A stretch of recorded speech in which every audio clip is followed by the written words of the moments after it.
Yes. Where's my charger? Can you put the thing on top?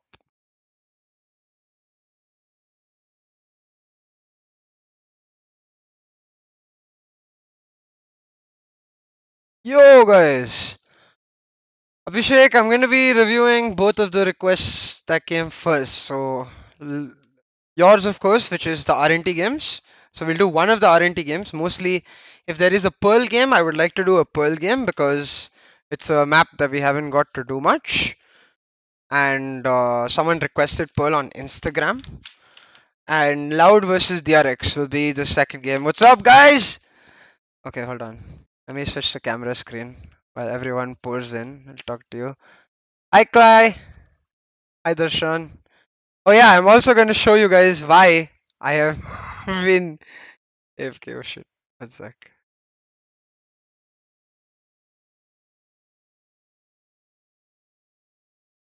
Oh, set the camera. There we go. Yeah, I'm going to also show you guys why I have been MIA in a second as soon as everyone pours in. Let me tweet real quick. We live.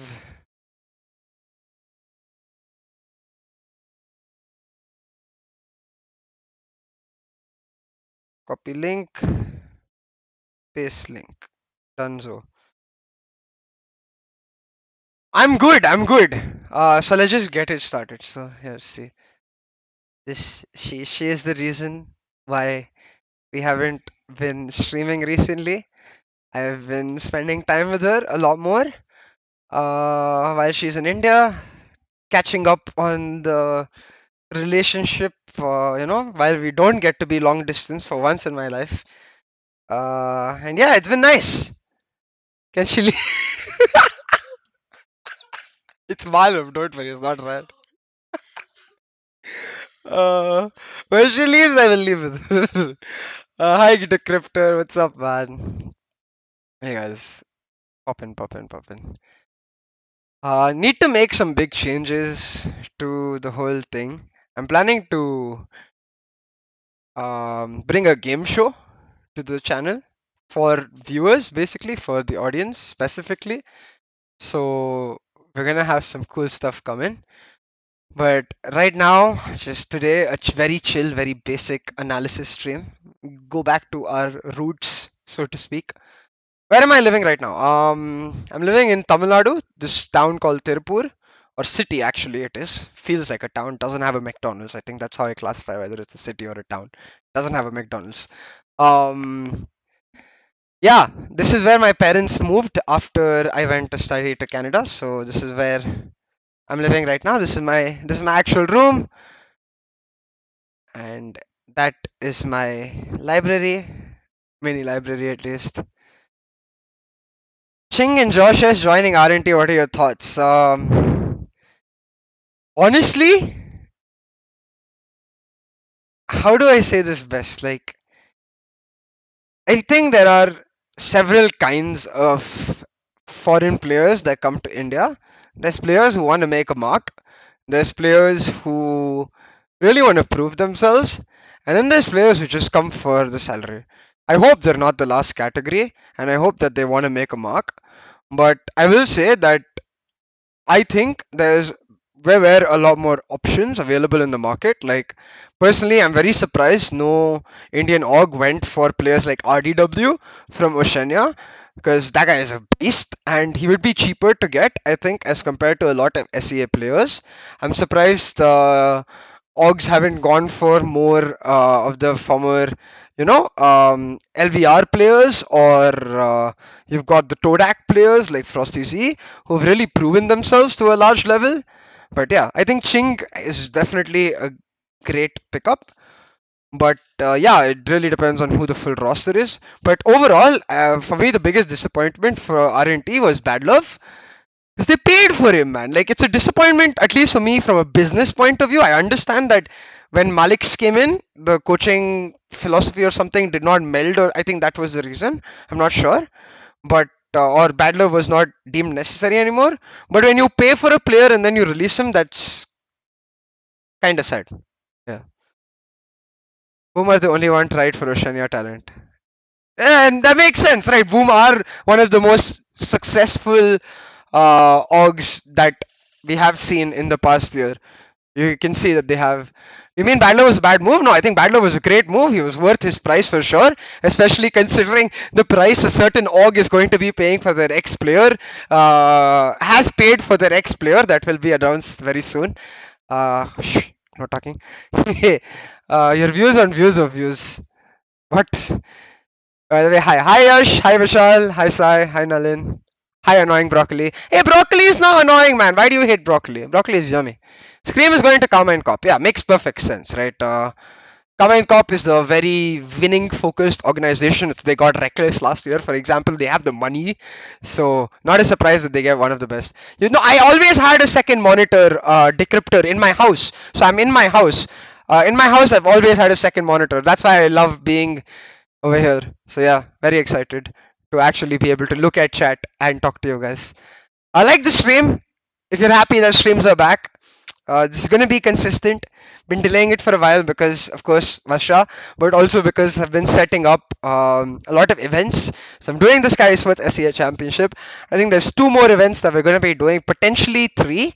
So yeah, I'm really excited for you guys to see all of that, be back in the groove, and yeah, if things work out, maybe even a team. We'll see. We'll see. Uh, what were you busy with all the time? I should. I was busy with her all the time. I just finally get living my life, man. For 2 years in esports, I did nothing but work. Just work, work, work. Cast, stream, content. Cast, stream, content. Like that. That's all I did for 2 years, from July 2020 to what? I would say June 2022. June 2022 is when I finally took a break. She's back from LSE. Yeah, she's back for another month. Next month she'll go back to London. Potentially I might too. We'll see. But for now, yeah, she's here. Hi Pratik.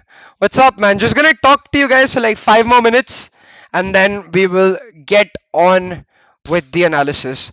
We're gonna look towards doing one R&T map and one champions map, because someone asked for Loud versus DRX on Haven. So we'll do that champions map, and most likely we'll pick up Pearl for R&T. I'm not sure, I don't remember what maps they won or lost or played even. So I would like to do an R&T Pearl because they're very, how do I say this, unorthodox with their meta, and I like to say that.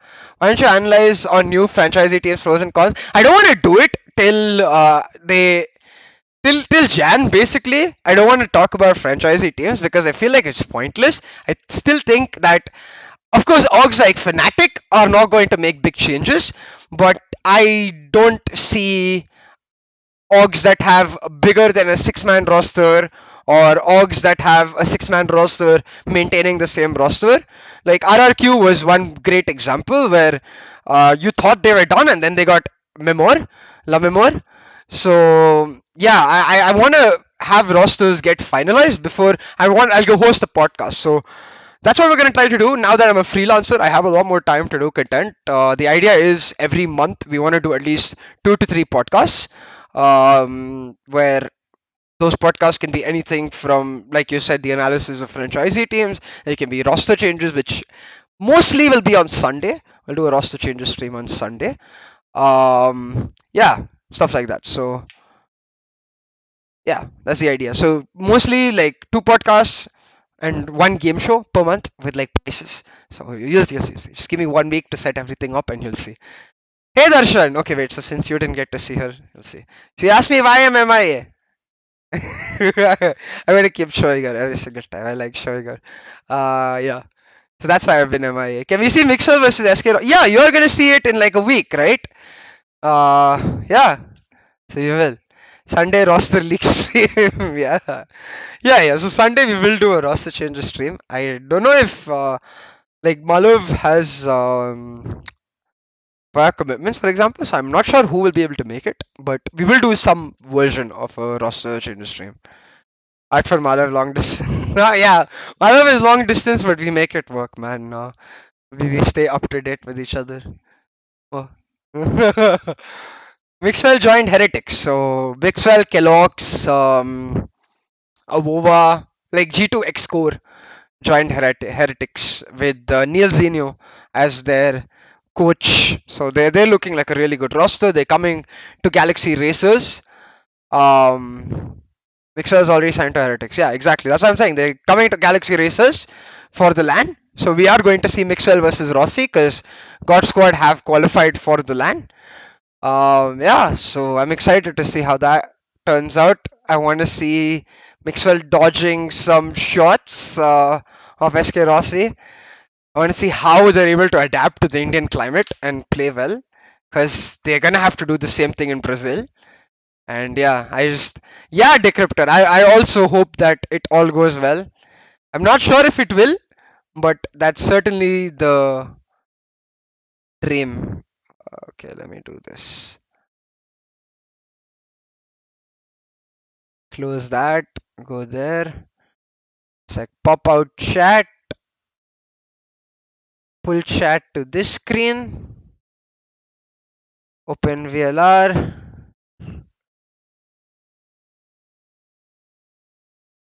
Would GXR ghost always? I okay. I want to ask you guys, right? So for the last week, I've been struggling with an idea, which is exactly explained by Vishal over here, which is I want to make a video about Galaxy Racers, but I'm scared. Like genuinely, I'm just scared because it is one of the biggest events. So I don't want to like rub their name in the mud. But I remember Galaxy Racers in Pakistan. I remember the winners still. I'm not. I don't think have gotten payment. And I am genuinely scared because, like, let's be honest, right? 100K prize pool, beautiful teams invited. Talent are looking great. I think Kremer and X Warrior are coming through. I've heard rumors. I mean, not rumors. I know who the Hindi talent is going to be. Um, all in all, Sunburn, DJ Snake. It sounds too good to be true, right? And it leaves you wondering because of their past. Will everything go right? 100K dollars, yeah, for you. See, and this is my biggest like red flag. Is like they do everything perfectly, but there's no marketing, there's no PR. Prerok, for example, a guy who pops up on my stream, dead channel, trying to get revived now, doesn't know that about the biggest event in APAC history. Galaxy Racers is huge. They have come in and they've blown all the TOs out of the water, like Sunburn, 100K. Heretics is coming to India for fuck's sake, like holy Jesus. They've done everything so well. It's like it's more than an event to be at, it's what I imagine. Like in the 2 years during COVID, everyone would hype up DreamHack. They'd be like, DreamHack is the esports event, and they'd be like, that's where it's not just an event, it's a festival and all that. That's what Galaxy Racers feels like to me. Because DreamHack didn't have Valorant right this time, so it's like Valorant DreamHack version is Galaxy Racers, and I'm just like, holy moly, this is, yeah, PRX is coming, RRQ, Love and More is coming, Secret is coming, Heretics is coming, and like, holy shit, it sounds so insane. And of course, our Indian teams get to play about it. But yeah, if you speak about it, I guess you wouldn't get invited. I don't think I am getting invited anyways. I'm likely just going to buy a ticket and go, just like any other person. I'm excited to experience it as a spectator, but I don't even know if I can go. That's something I'll find out. But yeah, I'm very confused as to why there's no bigger marketing or PR, because when I was at Nordwin and we did marketing for VCC, Candy, is this guy who handles the social media, had beautiful plans. Like he would plan several months in advance, how to really get the word out. He'd reach out to his community, like partners. He'd plan out paid marketing, like setups, everything, like stuff like that. 500 rupees for the ticket. GXR India has been playing well. Oh, I didn't know that. Okay, so that's great. That makes me feel a lot more safer. I think, and obviously, right, I don't think anything bad can happen because think about it, they've got the reputation to be able to get teams like Heretics and stuff like that. So, and Sunburn collabing with them, like it's as legit as it can be. So, I think this is just going to be a one of a kind event that will probably not happen in India or in the world again for another whole year till we come back to off season and Galaxy Races again does it round two, because that would be like they have to, right, after this kind of thing. 500 is totally reasonable, man. Sunburn had its own now since the dates of colliding and just collab with GXR. No, it was always planned. I can tell you that now itself. When I first heard about the GXR event, it was TEC LAN, and even then it was planned as far as I know. At least I was told that Sunburn was going to be a part of it. So yeah, Nigma Galaxy Races are kind of the same thing, I guess. Oh shit. Yeah, talk now. Excel diff every other chamber. GXR so good that I didn't get Riot server host permission. I don't know. I don't know if Riot servers are possible because it requires a ton of work, a setup and all that. I assume they've done it, but yeah, execute as PRX seventh man. I don't think so. I think they would have announced it, but I have no idea. I don't know PRX leaks honestly. The venue has been conducting Sunburn every year, and GXR just collab. Yeah, exactly. So it was always planned, Sharia. Like Sunburn, GXR together. That's why the dates are that. PRX win just so much expense for the expected. If this is an online tournament online, it doesn't make sense.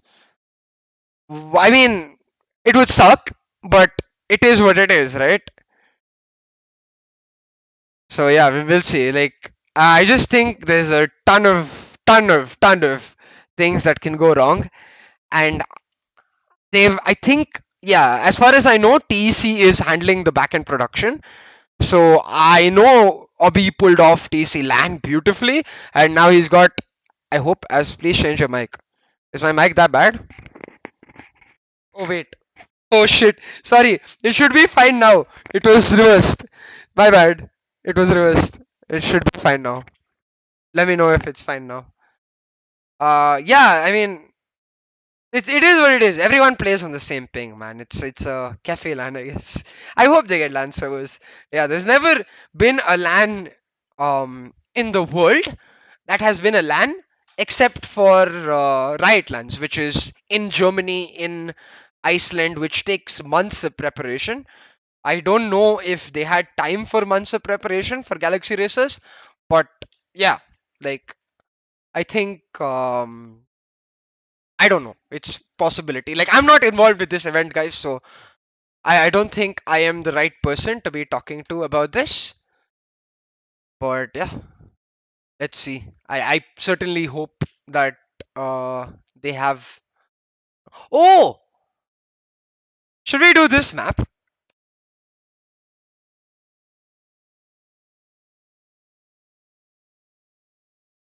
TC hosting JXL and tech person coming. Yeah, so as far as I'm saying this because when Chilcott was playing GXR qualifiers, it was the TEC admins and the TEC staff conducting all of the like work. You know, it was TEC doing the whole admin stuff and I think production as well. This wouldn't be the first off-season LAN though. I'm certain it'll be LAN. Yeah, hopefully, man. That would be best. Answer was impossible. See, TC is famous for long time. Yeah, I know. But like, come on, like this is not just a TC event, right? This is when you do a whitelisted event. I think you are much more. How do I say this? Like much more responsible to pull it off without a glitch. So yeah, yeah. Korea doesn't get land service, so that's a great point. So I find it very unlikely, genuinely. uh, that no, BME Superdome was not LAN. There's been no LAN tournaments except Riot LAN tournaments, as far as I know. I might be wrong about this. I'm really sorry. What do you think about Harbor on Pearl? I fucking love Harbor on Pearl. I love Harbor on Breeze. I love Harbor. Recently, I found out on Icebox as well.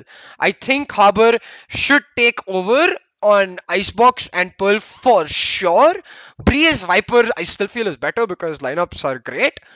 Icebox also Viper is a good shout, but Pearl, I don't see why you shouldn't play Harbor. Like I love him on Pearl. He's just too good. BME Superdome was LAN, but online, I think. LCQ was in LAN servers, correct? It's only in like the Riot Masters, Champions, and now Game Changers, which will be LAN. I got Remark wanted volunteers for free. They wanted volunteers to travel. Wait, GXR wanted this? That's kind of sad. I'm sure they can afford to at least give accommodation to. I understand not paying for travel. That's too much, for volunteers. But surely they can arrange for accommodation. Like just get like I don't know, of 20 rooms. Okay, that's too expensive maybe. VLT 6 player, no, or maybe I don't know. All I know is that there is someone coming to VLT. Um, just go to my tweets and read one of my tweets, which is makes it very very obvious who it is. And if you don't want to do all that mehnat, you don't want to do hard work, just come on Sunday. I'm going to do roster changes. It will be there on my stream. Like I've got confirmed news. I even know how much was paid for that player, which is funny. Cause you can throw wall 3 times around. That's no, you're not gonna throw wall 3 times around, Parichai. Come on, 40 seconds cooldown. Like you need to go to the last 20 seconds to get the third wall. Nah, 2 players. Buyout. I'll reveal it exactly on Sunday, but let's just say that it's more than Bad Love's buyout. I'll tell it that way. There we go. Less than Deadly's buyout, more than Bad Love's buyout. Ah yeah. He's an ex-player. No more leaks today, guys. Then Sunday stream will be irrelevant. I didn't get any message, Malav. I tweet this, okay.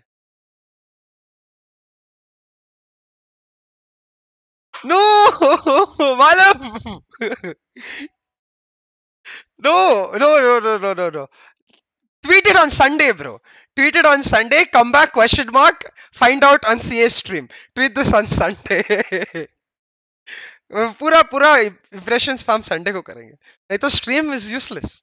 People won't come. Anti coming? Maybe. Find out on Sunday. ऐसा तो है organization.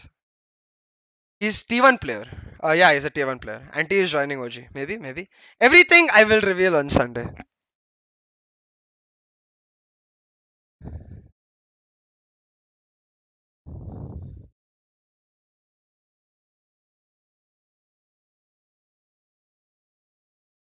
Badler was the highest in SA? No. Till date, as far as I am aware, again, might be mistaken, Deadly was the biggest buyout in South Asian history. Oh, he Anti tweeted it?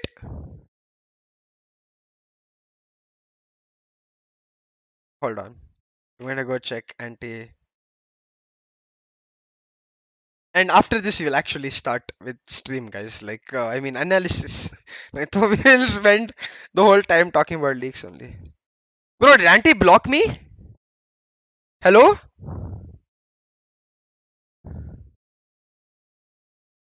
Antidote isn't turning up on my search. He said all Indian roster. It is not an all Indian roster. I can tell you that. Or at least that was the plan. Okay, so I'll tell you this much. Okay, OG had a plan. Okay, OG had a plan. Um, a team came in, said "fuck you" to that plan, stole one of the players away, and this is very. Take this in a light way, okay? This is a funny thing I'm trying to say. It is not like OG got backstabbed or anything, nothing like that.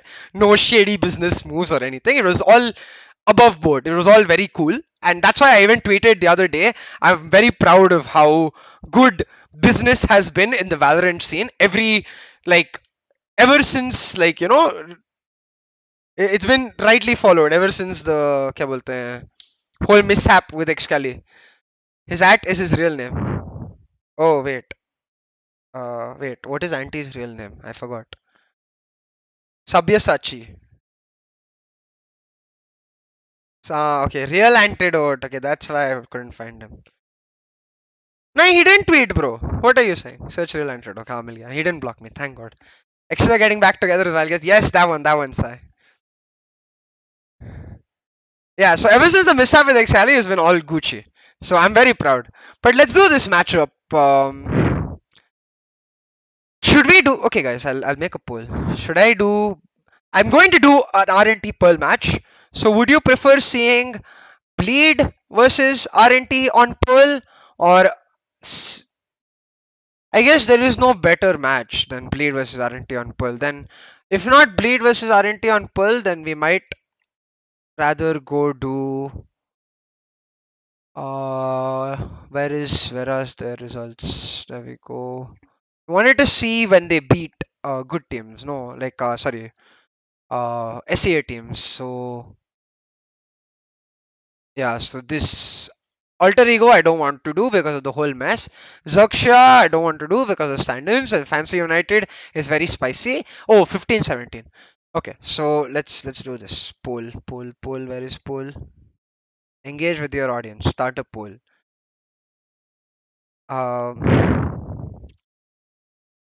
Aren't versus Fancy versus Bleed.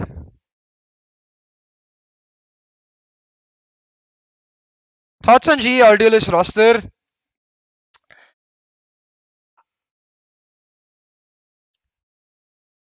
I that should explain everything.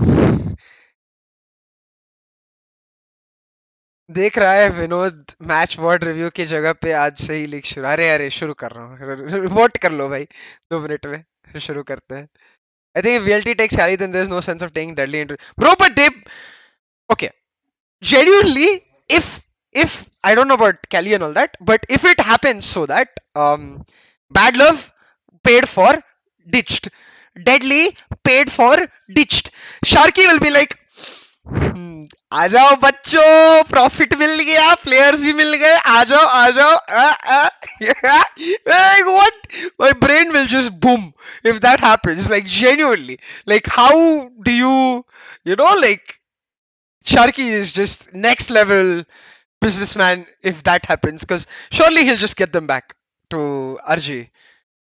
Maybe not. I guess they have a full roster now with Dominic joining as well. Sharky is the only player. Yeah. Yo, Mastur. It is Marzel or Anti, maybe. Find out on Sunday. Versus Fancy seems to be the vote. So we'll probably go with that. No, I don't know about Deadly and all that, okay?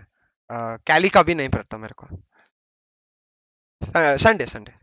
Okay, no longer talking about leaks. Sharky will like आप ऐसा भी मेरा players भी. Any idea where one tap is going? He played for one match. I don't think one tap is staying in RNT as far as I know.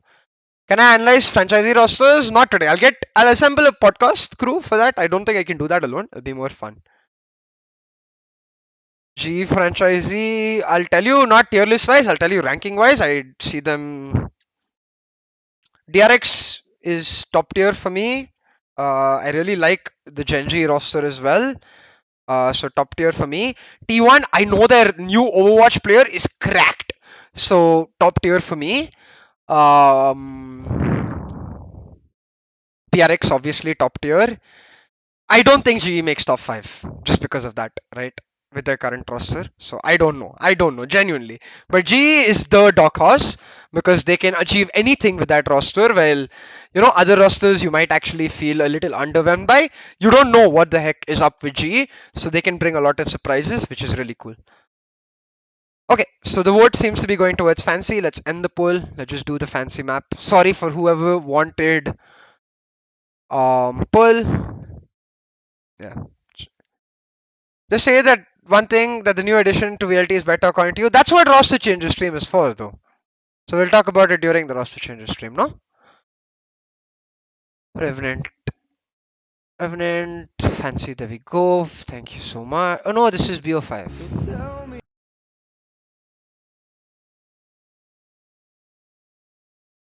This one, there we go. True, they're like Zeta. Oh yeah, Zeta, bro. Zeta is a great roster as well. No, I don't think they're like Zeta. I think Zeta is a great roster. So yeah, I don't think GE's roster is bad because all the players on the roster are cracked. All the players on the roster are good. I think everyone is just worried about the versatility of all the players on the roster. So I guess we'll find out soon enough if the worry is warranted or not. You know.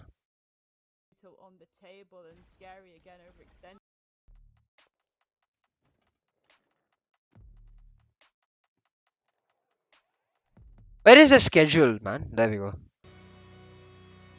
Game 5, okay. So is this it? Yeah, this is it. They have 4 months to spam their agents. I think it's enough. Oh yeah, they have enough time, which is why there's no excuse. You know, if they're not able to pull it off, the individual players, I mean. But it's not about time, man. It's about like, why would you try to teach Ye KO? You wouldn't, right? Ye is known for his ability to op. So he would be comfortable on agents that can op. You wouldn't like, you're lowering the player's potential if you're forcing him down a certain path. So that's where versatility comes into play. That's why flex players are very, very valuable. Now we don't know if all the players are flexible. I know Texture for sure is flexible. I know Lightning Fast is flexible. And I think the list ends there. We don't know if Badsy is flexible. Iron obviously is flexible. We don't know if Rossi can be flexible because we've only seen him on primary duelists and opping roles like Ye.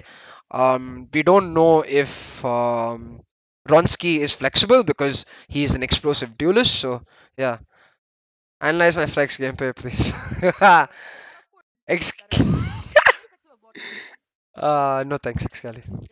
We're going for R&T today. We will analyze your gameplay when you mesh it up, in the GXR LAN. Yeah, it's too early to say. Exactly, Parche. I don't know if I'm going to Hyderabad. Let's see. There's also an issue of comms. I don't think there's an issue of comms. I'm sure everyone can learn English. For the Korean players, maybe it will be a bit of an issue. But yeah, English should just be. It's simple enough, right?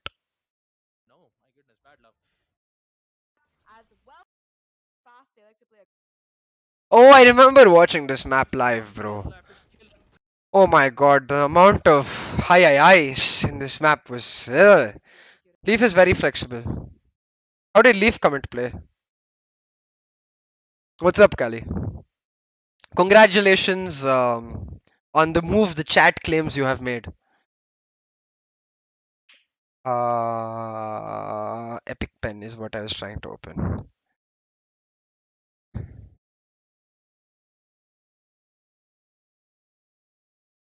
By the way, Kali, are you excited to see DJ Snake?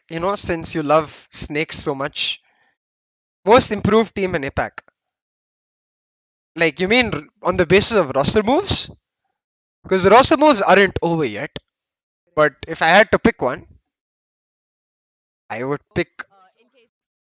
I would pick T1. Because T1 NA used to be kind of meh, and T1 APAC look. Yeah, boy. Like, they look good. Oh, Leaf is the flex in C9. Yeah, yeah, that you're right, Crossfire. So that's what I mean. Like, there's dedicated. I have a session. Nice. There's dedicated flex players. Like Cali is a great example. He is a flex player. He's a player who went from being a primary duelist to playing a lot of different roles in VLT, and then when he eventually got to Enigma, he played everything. He's played duelist. He's played KOs. So a player whose potential has not been lowered just because of the agent, and we'll have to see if GE's players are same. Because I'm sure GE had a process when selecting, right? It's not like they just picked random players. Obviously not. So, and I think I saw Sangwan share's video too about Rushi explaining that they've done their homework. So I think we should just trust the process because that's what got GE the franchisee slot. And if you believe in them, they will deliver. Goblin Attackers future of Valo in India, beat Enigma at Xari Team 2.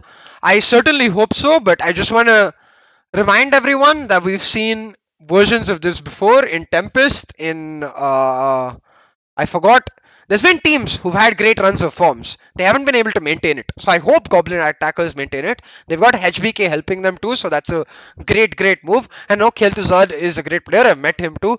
He's very passionate about it. So yeah, let's see.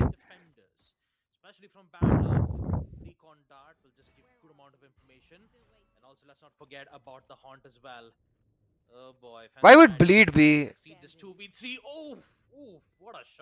Yeah, Bleed was always good though. Bleed always qualified for champion. So to say they did improve a lot, but not most improved. Okay, let's get started. Where is the map, bro? Hello? Huh? Where is the minimap? I feel blind without the minimap. But okay, let's do it without the minimap. Cool.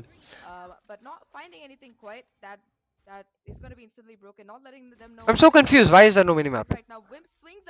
Mid default and RNT is prepped for this. Like they did their homework. You can see clearly.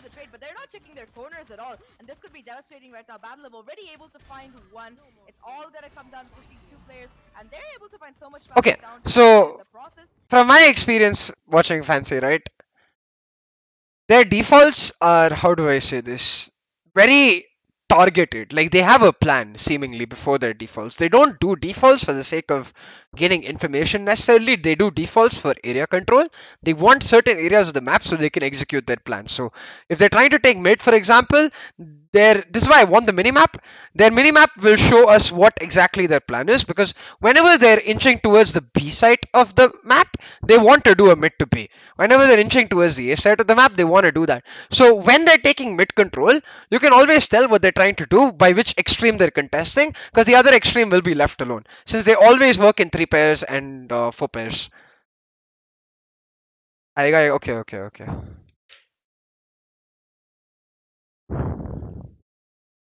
Fair enough.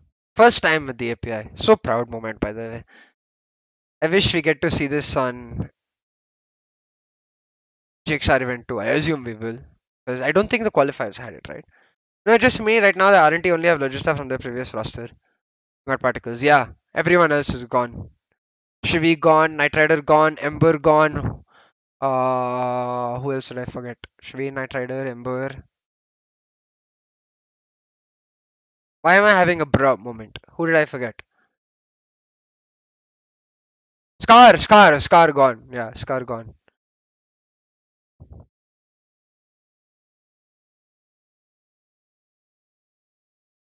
Shivi was never there in R&T, Kendrick. I know. I'm talking about like previous roster, like Parichay mentioned. Got particles. I just texted Scar the other day, man. He's like comfortable.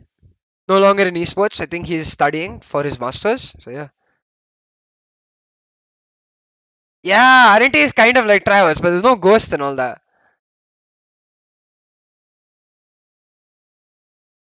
Bro, I really want the minimap. Okay, this is this is painful. Wait, R&T won a thrifty. Wait, hold on. No, we gotta watch this round. This is so painful without the minimap. Oh yeah, I remember this one. I have some fire shots.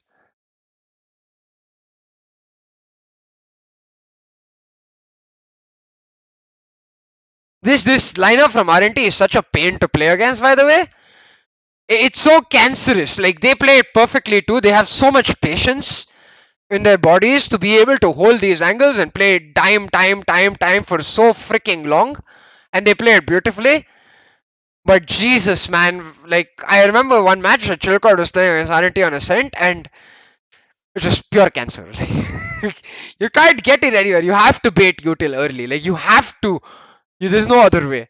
You bait util early, or you just mass execute on them by like you do it Enigma style. You walk in and take a certain area of the map, and while they're thinking what the fuck is going on, you just W on them so hard they can't even क्या बोलते हैं, react. You have to just surprise the heck out of them. You can't normal execute. They have better utility. Hey, minimap sheriff. Pog. Can we please get the minimap?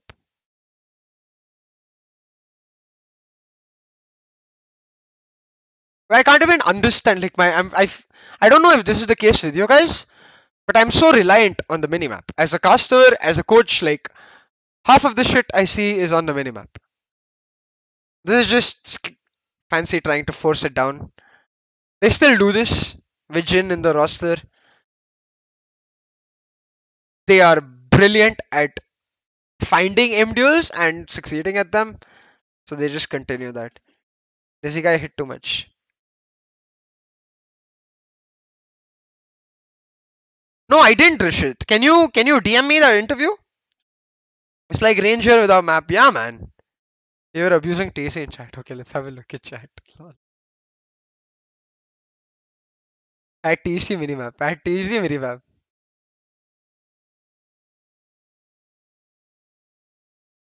What is esports fan tier? Is that like nice, dude? So many members. Good for TSC.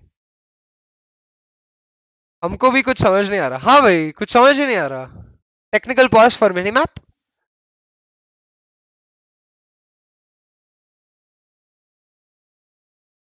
Wait, what? I know Fisker's contract got terminated, but it got terminated because he cheated on his wife. Huh? Like I am all in support of that, I guess, because cheating is not okay. But that is that even legal? Can you fire someone for cheating on their wife?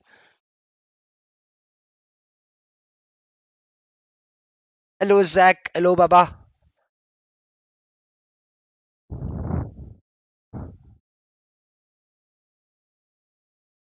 Ah, due to the fist fight. Hello, hello, hello. Okay, I get it. Scargord got kicked from RNT and then minimap आ गया. Okay, okay. Time to analyze, guys. Let's go. We have the minimap. PogChamp. Okay, okay. We'll slow it down. Yeah, yeah. So classic. This is what I meant. Okay. So this is not even a default. This is just mid to be fast from call it Fancy United.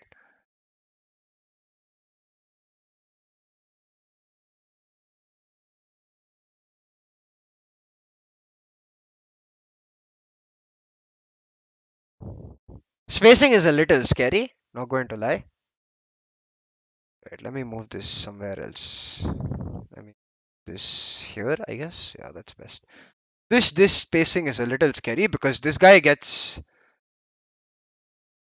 a 1v1 here, and any guy over here will get a 1v1 here. This guy cannot trade for this guy, and this guy cannot trade for this fight. So spacing is a little scary because you don't want on defense to be giving isolated 1v1s. You want continuously to be in a certain band of your teammates, like like a tether, to so that they can play on your contact and trade out like you go. Nizzy should not get that 1v1 ever. Um, Even if suppose a prowler comes through on B main, that guy is just dead. There's no one to break his prowler, no one to do anything for him. It's a very weird position to play. Para is quick on rotations, but that's the job over there of the Fade. So in this lineup, the Fade is always playing rotations. The KO, Astra are like the primary A anchors, and Fade is flexible over here when Killjoy Sova are playing B anchor. So it's not just like a para thing, I think. He is quick on rotation, sure, but it's how their coach has set them up. So now because Killjoy is dead, they lost B man, they classic RNT, they just default to going heavy into site. And they play like the deep insight roles so well, and so many Indian teams just refuse to do that. When you lose a member, they instead get aggressive, and they shouldn't.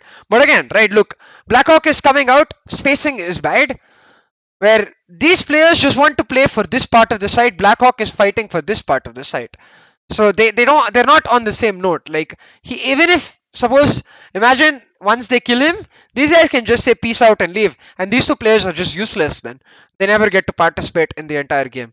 Spacing is a little sus. Hey Glackup, good to be back, man.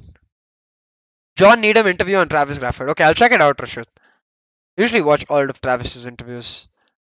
Surprised I haven't seen that. Para, of course, he hits the sheriff shot. And yeah, this is a classic fancy problem. Despite the fact that they're actually playing double duelists on this lineup, right? They always have this issue where if the first contact goes wrong, then they fall apart. But if their first contact goes right, the way they ramp up the momentum is genuinely insane. And they do that with Jin as well. Like when Jin's first contact goes well, they just win rounds. But when Jin's first contact doesn't go right, it's GGWP. Okay, he's gonna play on alt North issue. I'm not sure, Glackup. Hopefully. I hope I can come. Okay, so he set up star to tempo and jump in. Does exactly that. And RIP. Very hard to play that 1v1. He doesn't have any information about where the Omen could be. I think best to do. Again, this is more of an opinion and less of a statistical thing. But in this situation, I feel you should just take infights. So you just walk. Maybe set up a star over here for in case, or no, actually set up a star on the diffuse so you can just on the spike. So if you don't find anyone on site and you're not sure if he's a short or if he's a long, then you can stick and you can play around the smoke like how you would play anchor on a site as Astro around the smoke. You can set up the smoke on the star and that way you can mess with them. You can like tap it, you can come out from left side, you can come out from right side. He's not going to know where you're coming out from. You know there's counter to Omen's. I'll just stand on the spike and then you no, it does not work. I can tell you for sure. Even if you stand on the spike, he can just TP in front of the spike and spam F and he will pick it up. It is not a counter. It is just something to make life harder. There is no way to quote unquote counter it. And I know this for sure because we tried this in Chilcot game, and it was actually the Chilcot boys who told me. I used to think that too, what you're saying, which is it's a counter, but we went into a custom and we tried it, and it did not work. Where even if I was standing on the spike, and they would just क्या बोलते हैं, spam it. Like we had three people standing around the spike, so Omen couldn't TP even in the like you can TP on the edge of the spike and you'll still pick it up. So he had to TP away from the spike, and even then he just picked it up. Like he just as you TP, you just spam and you pick it up. Yeah, no need to spam it. Yeah, spike has range. I'm saying even if you block the entire range with three people on the spike, you can still pick it up. Like it is just the Omen thing. Yeah, they play with the Phoenix beautifully, fancy. They just farm obs again and again. They play heavy extreme control. Once they have run it back, and when they have run it back, you should just expect the hard W. And you can see RNT is expecting the hard W, right? They have Killjoy locked on. They're like, okay, you guys take a site. We'll play a retake. Mim should never die here though. But yeah, he gets caught.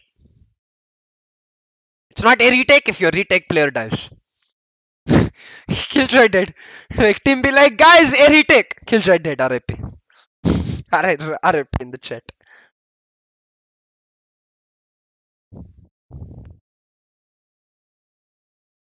Yeah, just lose the round.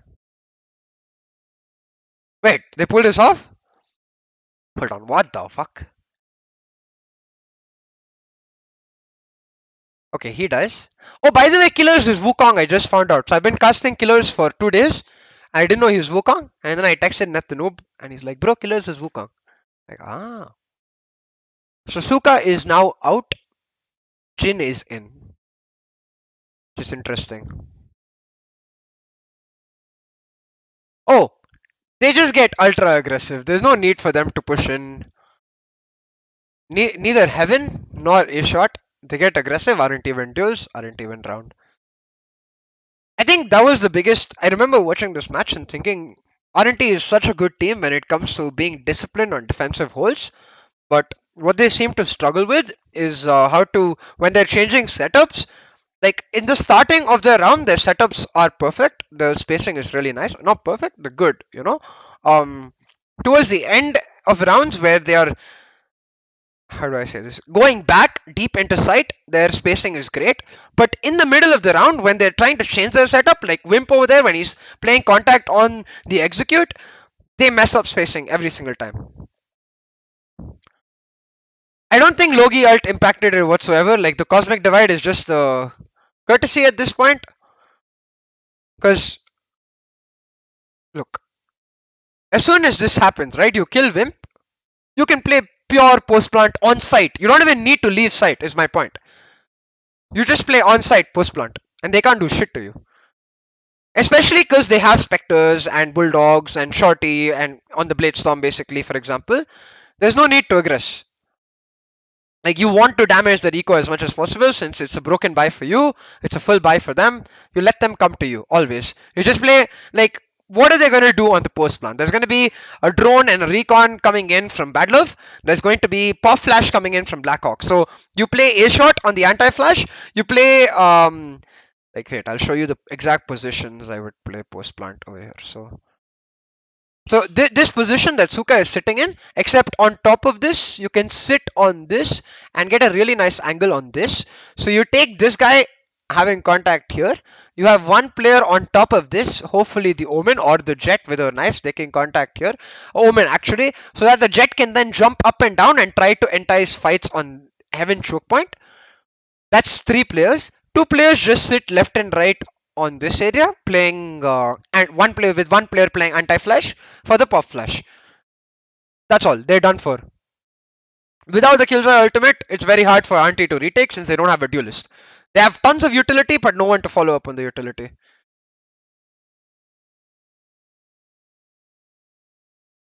Angie trying to make a Vietnamese super team, still trying to find a fifth around the four players.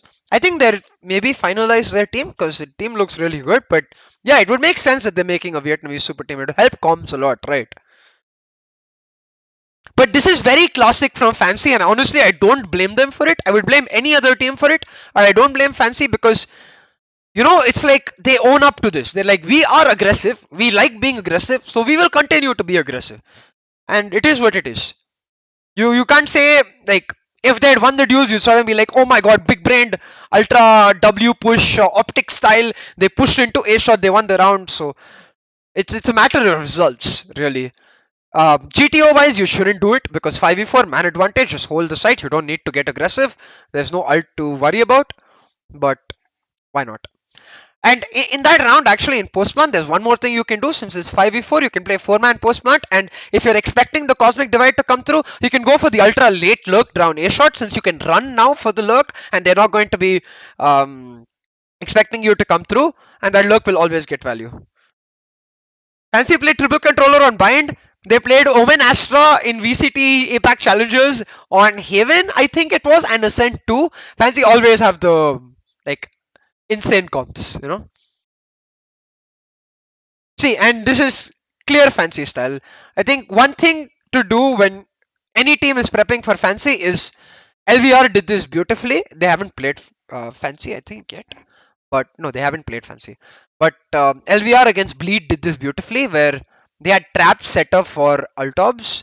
So Shun was continuously shock darting Altobs from here, and they had the KO flash for the Astra into this. So every time someone would try to take any Altob, LVR would punish them very, very well. And I think against Fancy, if any team is playing, you should punish them. They always want Altobs. There's no reason for the Phoenix except for his ult. Really? Like, his biggest strength is his ult. So if you deny him Altobs, that agent becomes like 50% useless. Hello, Godspeed. It's not about thinking, Darshan. You're absolutely right. It's more about following fundamentals, where the IGL ideally or even the team should recognize, hello, we killed the Killjoy. If the Killjoy wasn't dead and they did that aggression, totally warranted. But we killed the Killjoy. Let's halt our aggression and play on sites. And the positions I talked about, they're usually pre-decided. Where like the best positions to play in a 5-man post plant, 4-man post plant, 3-man post plant. And then you just have to say one word where you're like, we're playing choke plant, which is what I like to say. Like, choke plant is when you're playing along these choke points. You can say, hey, we're playing passive plant, which is you play double crossfire under heaven, you play here. That usually works when they have no flashes or no drone to be able to spot you out. They have to come peek you, then those under heaven crossfires are very valuable. When there's anything to break those crossfires, you should play the choke plant. Same thing, lurk.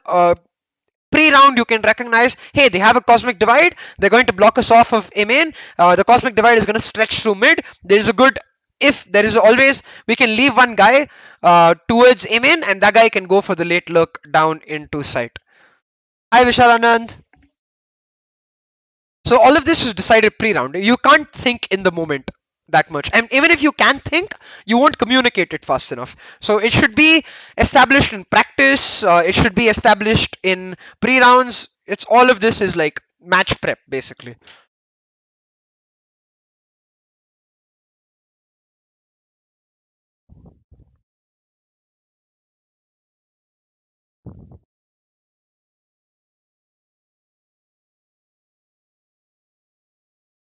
Oh wait, so RNT changed their setup in preparation in expectation of what? It's so hard, like in my opinion, to predict fancy because like sometimes they're very obvious, right? When they have to run it back, they're almost always going to do hard execute. But when they don't have the run it back, sometimes they will do like 5 man stack trying to get contact, just trying to get contact. This is not even an execute. Sometimes they'll do 2 people here, 3 people here, just trying to farm ultobs. And there is, at least from what I can see, no logic to it or no like statistic to it. It is just what their IGL feels is right. It is intuition, and that intuition I think is the hardest to predict. Even if Chamber TP gets reworked, do you think Buff Cypher good enough to replace him? No. 3 initiators on B is actually normally very bad, but I really like it against teams like Fancy because you don't need information. They're going to tell you what they're going to do. Like, they're not the kind of team to play heavy mind games, you know? It is very obvious. Like, okay, they tried to 5 stack, they. Wait, here. They tried to 5 stack, they will all get spotted. They're like, okay, peace out. Bye. They'll leave some person here to mark re-aggression and they'll try to rotate. Like, it's not mind games whatsoever. And it's not like I'm saying this in a bad way. They're Fancy is the kind of team who doesn't give a fuck what you're trying to do, who doesn't care whether you know what they're trying to do or not. They have a plan, they will execute that plan, and for them, their strength lies in their ability to execute that plan. When they execute that plan, they are damn good at it, which is why they're scary because when they W, they don't care. They don't care how many players you have on site. They don't care whether you have a crossfire or not. They will try to break everything. So that's why I actually like this setup. You play the Astra Killjoy. I would have done it reverse though. Play the Astra Killjoy towards B site. Play क्या बोलते हैं, the KO and Fade towards A site, and allow the Sova to recon and then roam around on rotations, or the Fade to roam around on rotations rather, not Sova. Because Astra Killjoy can combo really well on utility. But again, okay. This round he doesn't get punished. But imagine Wimp just dies here. He gets a shit ton of information for his team, which is great. He wins this duel, which is great. But imagine Wimp dies here, right? It's GG. Which is why I think if you're playing compositions like this, you shouldn't get this aggressive unless you have info. And if you want info, then you shouldn't play triple initiator on the same side. It's a little greedy, and things can go wrong. But then again, it's theoretical. So yeah. Abir wasn't the R&T coach. Abir was R&T manager. HBK was the R&T coach. He did get a new org. He is coaching an NA org now. I'm goal 3 near to plat. Can I play scrims or tournament? Everyone can play scrims and tournament. Unfortunately, you will not be very successful in a tournament because there are higher ranked players. And I'm not saying this in the sense that your rank defines you. It's just that as someone who struggles mechanically as well, your mechanics are just not good enough if you're at goal 3. Hey, Maka! Yeah, so you should try. Why not? You know, it's fun always. Hi, Dhruv. HBK to NA. Yeah, he's joined an NA team. He's also coaching Goblin attackers, I think. So he's coaching multiple teams at the same time. I think he must have some sort of arrangement with the NA team where it makes sense that they don't mind if he coaches an Indian team on the side. Okay, again. Very simple, okay? Broken by, they just hard W, makes sense, they have stingers. But look at the way they W, okay? Just look at the util, how do I say this? Order.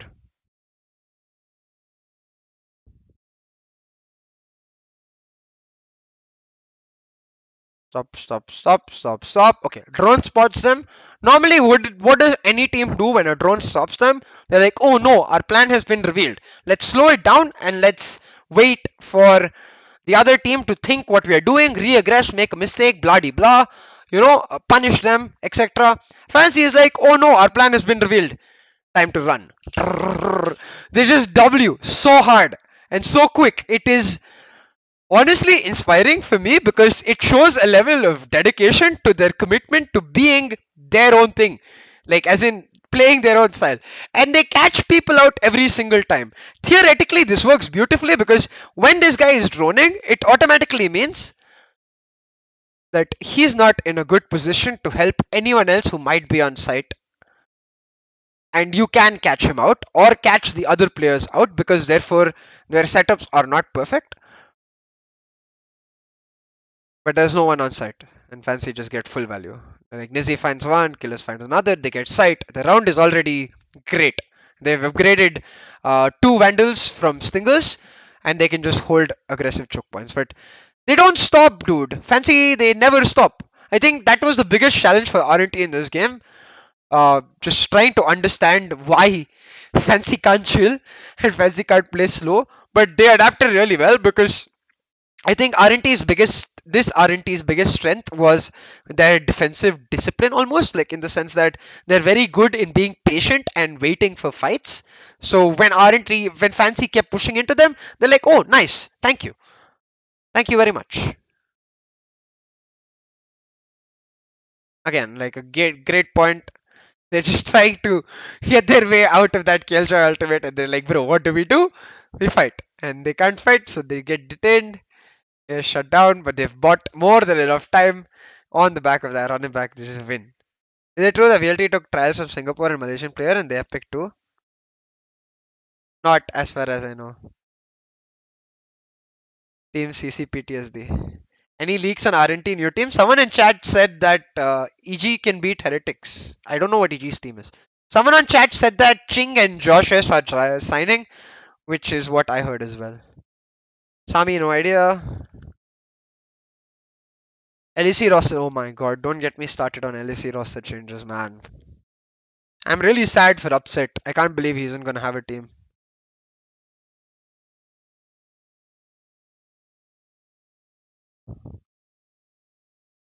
Okay, I'll check. Nothing on either side.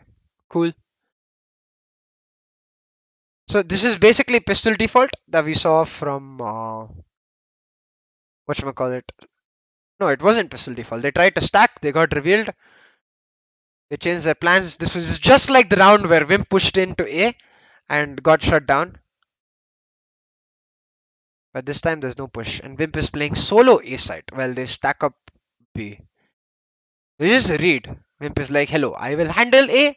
You guys play B.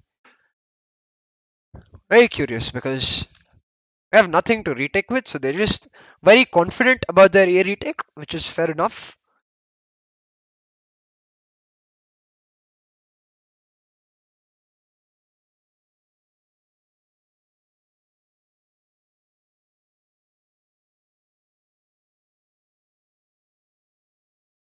Which is a very RNT thing to do though, to give up sight so easily. It worked so well against Fancy because I was saying this while I was casting, but the later you give Fancy contact, the worse they're going to be. If you give Fancy contact early, if you fight for A main or B main, they will slap you. They will genuinely be like, they will bitch slap you, like fat.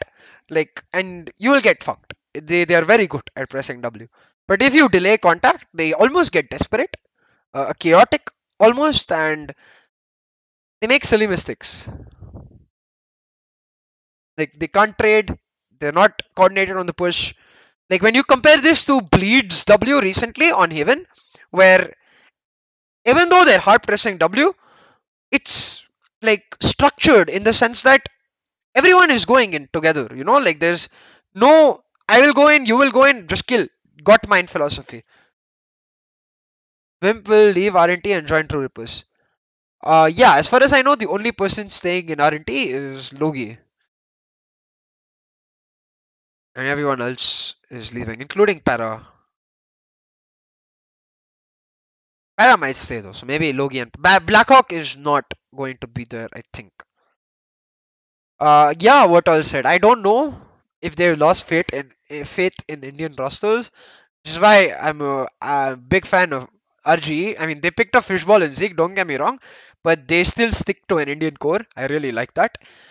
I think Indian players have a lot of capabilities. They just need more chances, and they really need a lot more mentorship.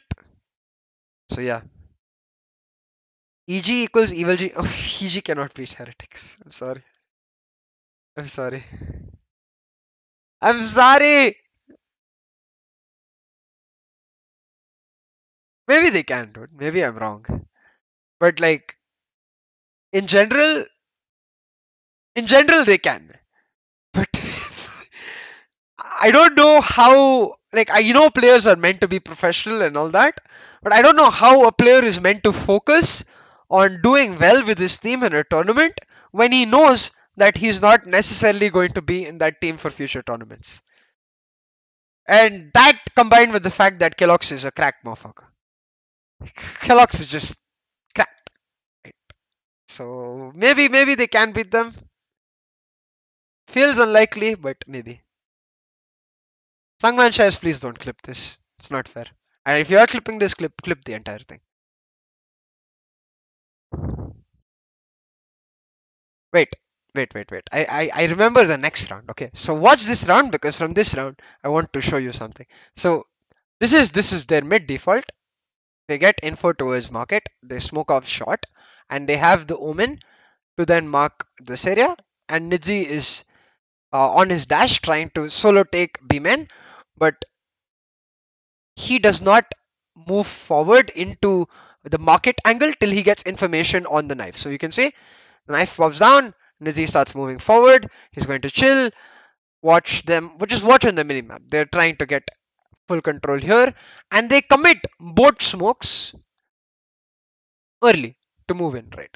So when a team commits both of these smokes early, okay, yeah, chill. See, my logic is always just fight them through this and क्या बोलते हैं for this. Like wait, my arrows are bad. Fight them through CT and from market because their biggest problems is going to be the first entry into site, not their deep entry. Okay, just remember this because after committing, same logic on A site. So after committing both smokes early, they're going to leave that entire area, which is not a good move. You ideally, if you spend so much resources taking this area, you want to leave someone here who can then come on the lurk when you pressure this A site. So when they're pressuring this, you're hoping this fade goes away or one sec. Here. When they're pressuring this A site here. See this killjoy, she moves in. Fate comes over here to take that back, and then this guy has the opportunity to look into here. He has the opportunity to look into here. He has the opportunity to find a 1v1, which is what the ideal situation for a lurk is against a team that isn't necessarily going to, play ranked and just abandon site. Hey, one tap.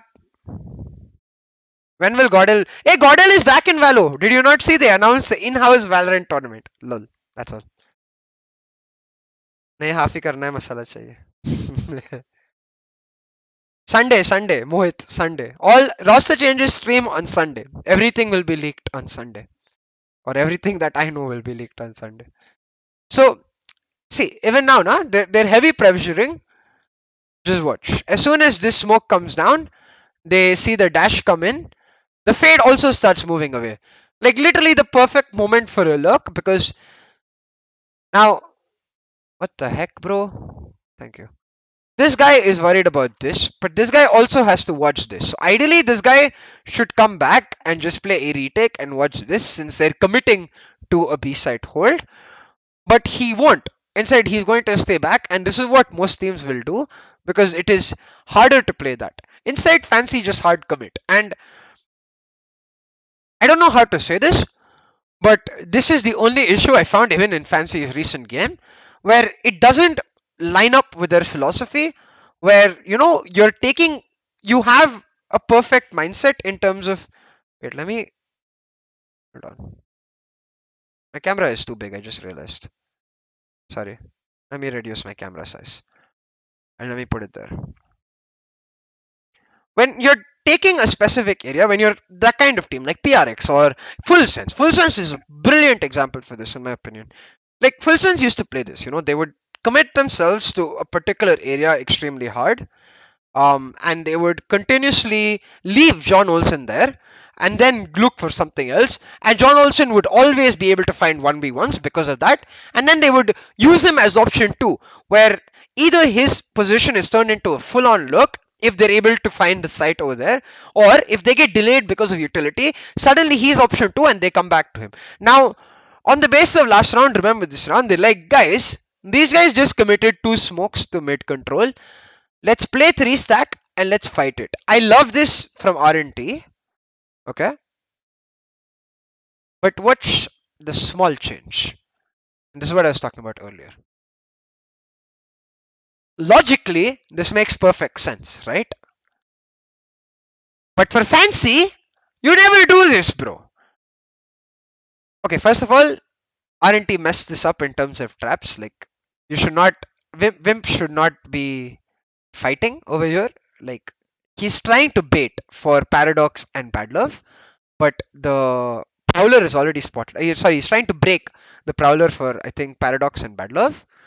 He breaks the Recon, the knife, and I don't know if this is to bait or if he hears the Prowler and he's trying to break it, but he does neither. But either way, he shouldn't reveal himself.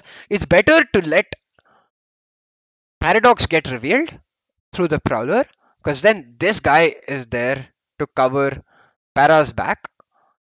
Because what you know about Fancy is that they're not going to stop just because they spotted a crossfire or a trap, right? They're going to try to break that trap. So imagine now when they move in, then Wimp peeks out, they get a lot of value. Instead, Para gets caught out, Bad Love gets spotted on the haunt, and he gets spammed, and GG, full trap broken.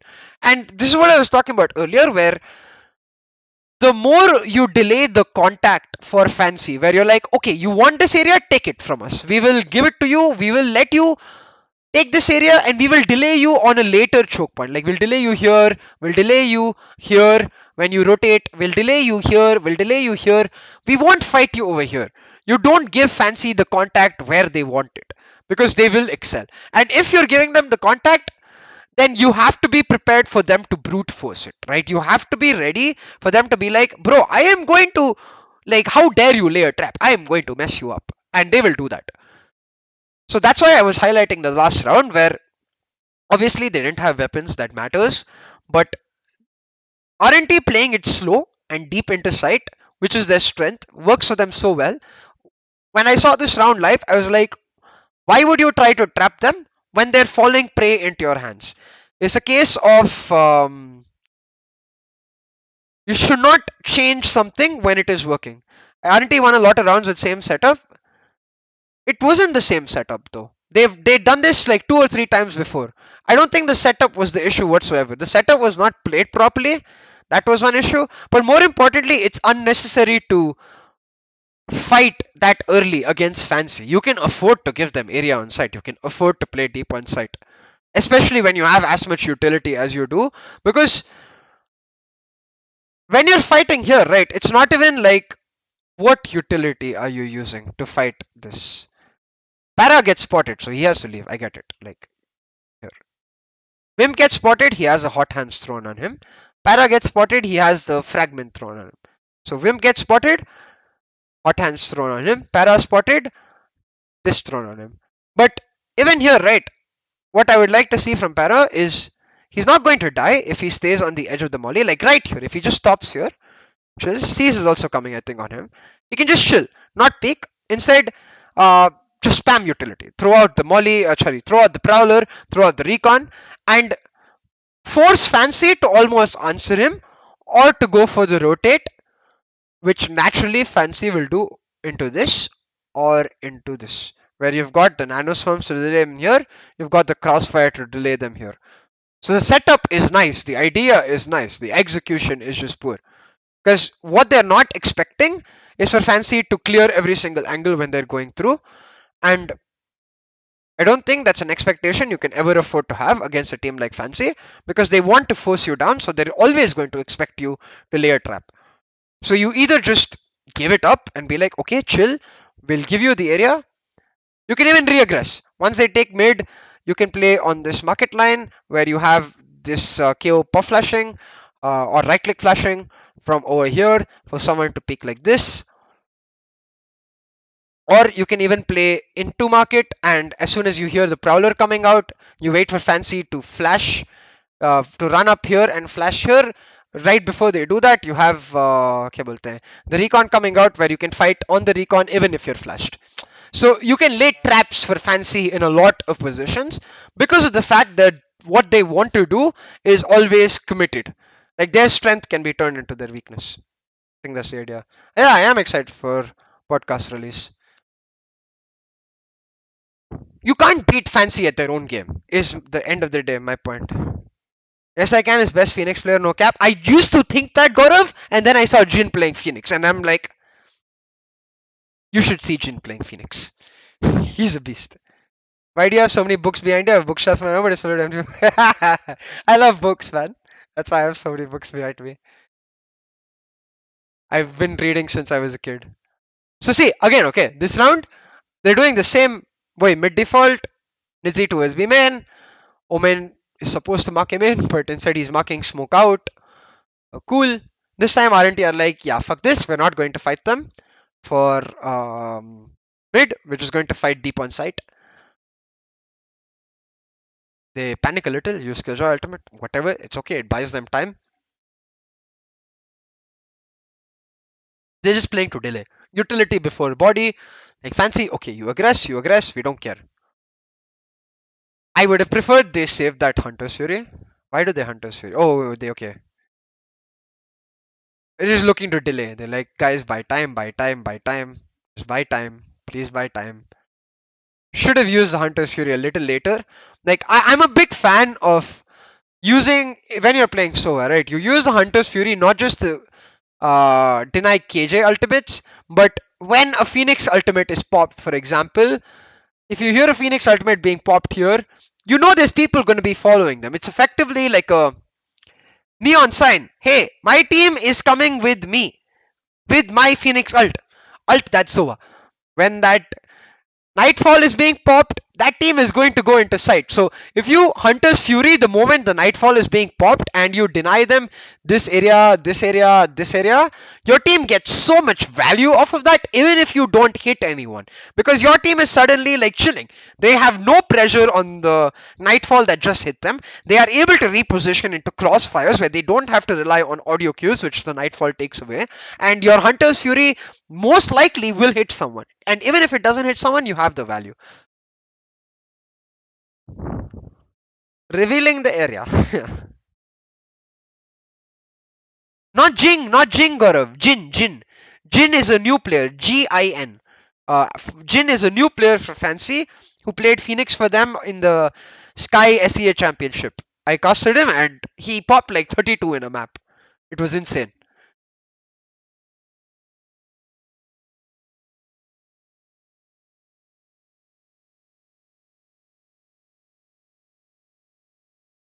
Hunter Shuri should have been a little delayed, but I think that again, just happy to play on the retake. This time, Fancy, very disciplined. They don't aggress unnecessarily. They're just waiting it out on the क्या बोलते हैं, post plant, and just so confusing because KO is here coming in from heaven on the back of wait here.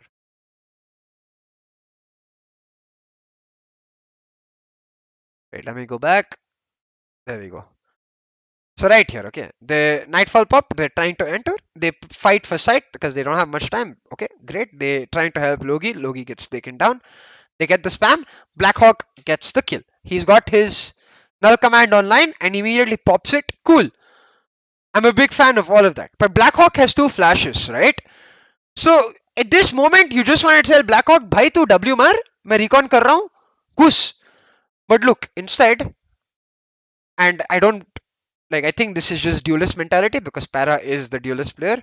He's looking for the fight because he doesn't have any utility. He's like, मैं आजाद इंसान हूँ. I मुझे utility, like I don't have utility to use anymore. My coach can't scream at me for putting body before utility. I'm going to go fight. But he shouldn't because he's got his KO with utility still who can flash for him. Like it doesn't have to be like a right click flash, it can just be up to flash SI side के ऊपर फेंक दिया and then go. Ideally it shouldn't even be that. Ideally the KO should entry take away the attention. So imagine the KO left click flashes through this or right click flashes on top, denies vision for these two players, right? And then these two double swing on this guy. Suddenly Fancy's post plant is looking horrible because no, these two can't look at heaven anymore and this guy is solo for a shot. Instead Killers gets two. He gets both of the A shot players. Like Para swings first alone. Para swings out alone. Like not fully swings out, but Para exposes himself alone. And he's running here, like here. It is, and I gotta say, Listen. Fans United, once they find out the opening, that was more than enough to give. And I gotta say, Fans United, once they find out the opening, that was more than enough. So I think Killers hears him here and he's like, okay, I hear one person, I'm swinging. And after he gets one, the best thing for him to do is to swing further and try to catch out more players. Pimp gets caught out. Doesn't matter at this point that Bad Love gets the trade because all the pressure from these guys because of this utility is relieved. Because now, while all this is going on, Blackhawk is trying to enter and Killers doesn't care because Killers was the most exposed player in this position where क्या बोलते हैं, the only player who could trade for him is this guy or someone swinging in from here. So either this guy trades for him or this guy trades for him. If he left click or right click, any flash really, depending on, I think this is post nerf, so ideally right click if he knows the lineup, flashes here, then both, all three of their attention will be gone towards here. Nobody can trade for him. So you force Killers out, isolated, you kill him, you get the retake. And again, to answer your question, this like the question that Darshan had earlier, this is not something that you should do like call in the match, at least in my opinion. Like in League of Legends, for example, when you kill a specific player or a specific champion, you have preset styles the way you fight, right? So in this scenario, where when they've killed the Phoenix and they have the KO ultimate to suppress everyone, it becomes a simple idea of, hey, they don't have any utility to counter us. Let's break their crossfires because when they don't have any utility to counter us, they're going to default to crossfires. You don't break crossfires by swinging. Amitra Sube. Yeah, true. Maybe he has some flash enough and that's why he's doing that for some reason. Yeah, maybe. In that case, Para should just wait. But I think Farah is thinking, oh, null command online. Let's retake. Maybe. I'm not sure. I'm guessing. It's just a lack of mentality, like same mentality on both sides, you know. So wanted to group up with a shot guys, so it's 3-1 split for retake, but because Fade already went in, it got messed up. Yeah, Para should wait. And I don't think Badlove wanted to group up with those guys, or if he did, that's not the right idea. Because you literally have a null command KO in front of you. Why would you leave him? Go with him. Like in this area, right now, he pops out null command to delay them. So they are suppressed. I think he's got 3 more beams left, or 2 more beams left. And Badlove leaves him. Blackhawk is playing it safe. Like, look at Blackhawk. He's just marking A heaven push. He's concerned because that's what Fancy have always done, right? Nizzy is always fighting A heaven push. So instead, you go with Blackhawk, you shut them down, and you fight for that KO ultimate. Where even if Blackhawk gets downed, then you can, like, you always have the opportunity to res him later on. Obviously, in a retake, you're not going to sit and res him, but that KO ultimate needs to be your front line, not everyone else. Yeah, he started moving. How's it going, man? Yo, Bones. It's going good. I'm happy to be back streaming, making content, spouting some theory on streams. Yeah, going good though. I have my partner sitting right next to me, which is literally the dream. She's studying math, and I am thinking math in Valorant, which is ideal. Math is bay, but yeah, going all good. He started moving, Tane. I'm not sure why. By the way, fuck, I forgot to say thanks for the 5 months, and I also forgot to answer Malav. What about the second room you have full of more erotica? Hey Malav, I thought we agreed to keep that between us, Malav. Why you revealing my area? Partner reveal. I did at the start of the stream. She's gone to the washroom. I'll show her as soon as she's back. मेरा hello बोल देना. Hey Dhruv. Oh, उनको hello बोलना है. Give me some updates on the scene, man. You've been off. Oh, um, people are eating their words. Where something someone might have said a while back will now be negated. Teams are getting cucked by certain big deals being made. Transfer mania is on. We've got foreign players coming in for certain teams. I'll be arguably not sure if the correct foreign players or not. Um, I'm casting again, which is for me W. Yeah. Yeah, that's pretty much it. Oh yeah, Darshan, go for it. I think you'll do a better summary. Mod check. You are mod son. तुझे नहीं बोला सही है भाई वो आ जाएगी 2 minute में खुद बोल देना उसे okay now RNT attack is the exact opposite of fancy attack be ready to ghumo and obviously that's what their lineup can do it's triple initiator they should play around with it and they do that and just check your cheat your dice you still talk to Malav that's pathetic Arey, what can you do old bad habits die hard old habits die hard I mean and bad habits don't go away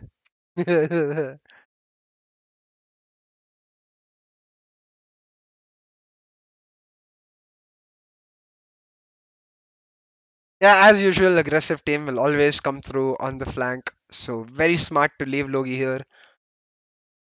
अरे shoot क्यों नहीं किया? Trigger control or what? Panic little plays it well though. He just not doesn't die, gives the information to his team. Pimp is just like F. Logi needs to come now, very very fast, like very very fast. He needs to run and come. It's okay if like he doesn't get a kill because he needs to delay, but Fancy don't give a damn. They just W. Hey, they're like, we got one player behind us, one player we got caught. We have the man advantage on site. Push, push, push. Logi should get a kill there for sure. Mod check doesn't give you mod, guys. Sonic is a team player or former team player, I guess. Chilcord is RIP. Oh yeah, I forgot to say that, Boons. Chilcord is now RIP.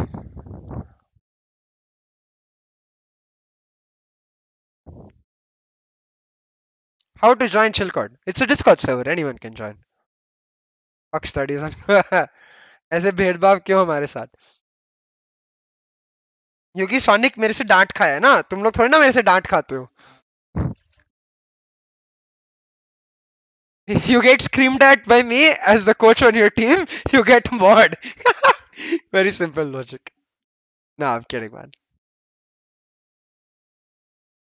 I'll tell you what though I have an idea off okay you can talk here they want to see you again the people who just came say hi this partner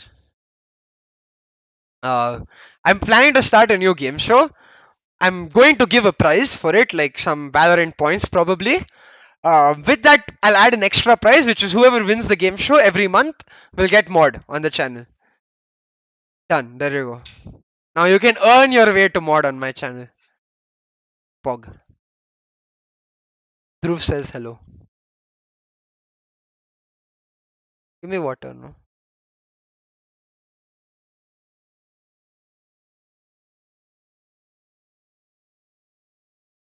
Take me in your team, scream at me. We were fine till the last word. Son, she knows Son. She's also your big fan.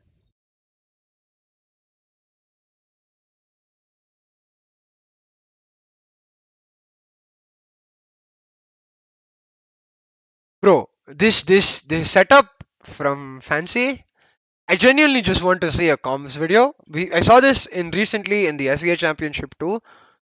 It is just we will fight. Like it is so mind-boggling because it should not work, but it works every single time because they love getting those fights. They just take mid control and they're like, we will retake. We don't care. Like genuinely, we give zero fucks. We will retake. SEA teams, I know, right? Fancy do it well though, unlike most SEA teams. If you play Valorant, you'll probably become a more popular streamer than me. Not that I am a popular streamer, but uh, like genuinely, like and no shade, but there are a lot of how do I say this? Uh, I'm trying to not use the word that everyone knows. Kids that will just happily watch a girl play Valorant. Creeps. No, that's not the word I was thinking of, but sure. If Stream My Back is right, one day give a story time stream, I'd love to know how gamer and maths. Yeah, sure. Don't even play, just chatting is fine. Yeah, yeah. Just chatting is fine. The other day, I saw someone's Twitch recommendations. Okay. Really speaks to them about what their algorithm is suggesting. Literally, the Twitch recommendations were, how do I say? X Hub. Like, it's literally just that, bro. Like, I'm just like, huh? When did like, Twitch turn into this?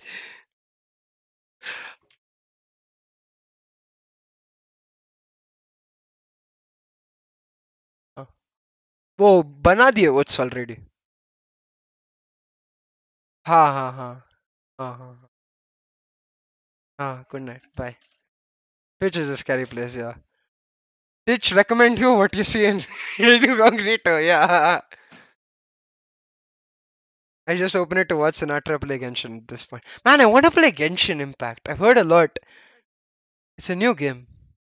I mean, it's not new anymore, but yeah, it's a game. I don't have it. I have to buy it. You grind. Son, come carry me in Overwatch first, bro. Why you grinding Genshin Impact?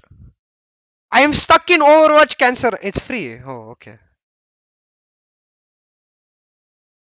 Actually, okay. After this stream, I'm done. Coming Overwatch, bro. Bro. Oh, I'm sorry, chat. Okay, 30 seconds Overwatch rant. Every game I play as support. I play Moira. Okay. Every game I have more DPS than my carries. They complain and say, "Yo, Moira, why you playing DPS? You know heal, and I have more heal than they have damage." I'm just like they'll have 5k damage each. I'll have 9k damage and 10k healing, and I'm just be like, then I play carry. Every single game, my healer doesn't heal me. I'm just like, why? Why you do this to me? Then I play tank. I'm playing Winston. I have like 30 kills or something, and my DPS does not exist. I'm just like, why you do this to me? Like, bro, Mercy pulls out the pistol. Oh my god, I know, right? Oh, bhai. गाली खानी पड़ेगी. Yeah. Today I had, no, sorry, yesterday I had a good day on support though, and then Overwatch fucked me. Okay, I go 7-0 on support. I get D rank to bronze 5. I'm just like, what the what? I went 7-0. Like I started playing last night 10. Within 1 hour 15 minutes, I won 7 games back to back. I got D ranked. I'm just like, huh? I gave up.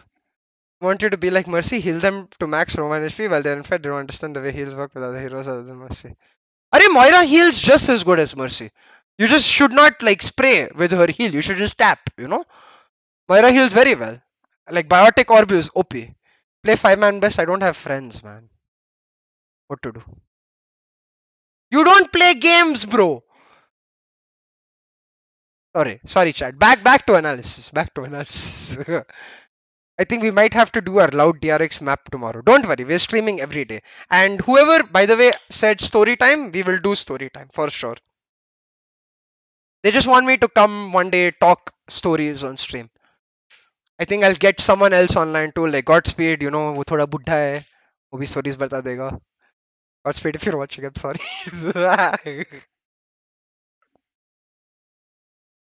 I'm kidding, I'm kidding. See the round where Para went to heaven, Phantom doubtful. Yeah. Let me rewatch this round first. Okay, so this is important round. This is the W.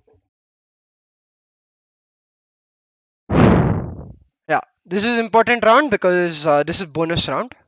So you can see they're just looking to W. Very scary, but they know that it's mid aggression, which is why he's just throwing it. So whatever. Still, don't throw it out. Learn lineups, Wimp.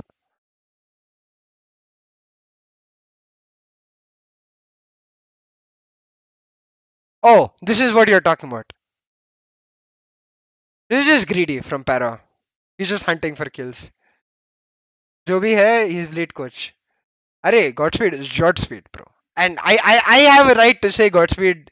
I have a right to make fun of Godspeed because he's a good friend of mine. You know, he won't mind. I don't think I know he won't mind. पहले तो कब का छोड़ दिया पर CA का streams अभी भी रिकमेंड में आता है. Ah yeah. And soon this channel will start doing other stuff besides Valo, like in esports. Like so, if you're still into esports, Wraith, do stick around. I want to become much more focused on that. Where like obviously Valo is still number one for me, but I am a big fan of Overwatch. I want to get back into League, Valo Mobile, competitive Mario, LOL. Maybe we'll do that. Where once in a month or something like that, I will let you guys pick any game. You guys play the game and send me a word or maybe play it live. And any game, it can be chess, and I will cast it. I will cast it. Literally, I will. It has to be a game that is not esports. Like Clash Royale doesn't work because I play Clash Royale actually. Yeah, I play Clash Royale. We can play Clash Royale. You'll never know. You get bit long. Nah, your speed is chill. Huh? Oh, that's actually a very good idea. Subway Surfers casting. Let's go. Same. I've left playing because I work with slow streams always. Oh, yes. Very regular streams from now on, Parana, and I appreciate that. Chess stream and all Twitch पे guys. अभी whenever I game, I'll try to stream on Twitch. Capsi a best Clash Royale player. I'm not the best. I stopped playing, but yeah, it's not a hard game. It's very card game type. It's like you just have to learn the. You have to make the right decisions and learn all the cards. Candy Crush Saga भाई. Okay, that might be too much, huh? फिर Farmville बोलोगे next. नहीं चाहिए. Varsha will be pro player in Farmville. Clash of Clans. Clash of Clans is esports though. And it's not hard. Clash Royale is just grindy game. It's not hard game. Oh, nice. Wow. See, this is the kind of creative shit that Fancy do. Smoke this. They know the turret is here, and push together. Like, I forgot which team it was playing against Fancy on Fracture the other day. It was Todak. Okay, Fancy versus Todak the other day. If this happened, right? If this smoke came, Todak players literally would be like, run. They would just run away. Like literally, full Nike ad mode. They would see the smoke, they would go full panic. They'd be like, no, we don't want to fight Fancy. No. But, and you can see that's exactly what RNT 2 do. Which is what you should do. Smart, okay? You just run away from Fancy. There's no need to fight them at all. Nike ad mode, yeah, genuinely.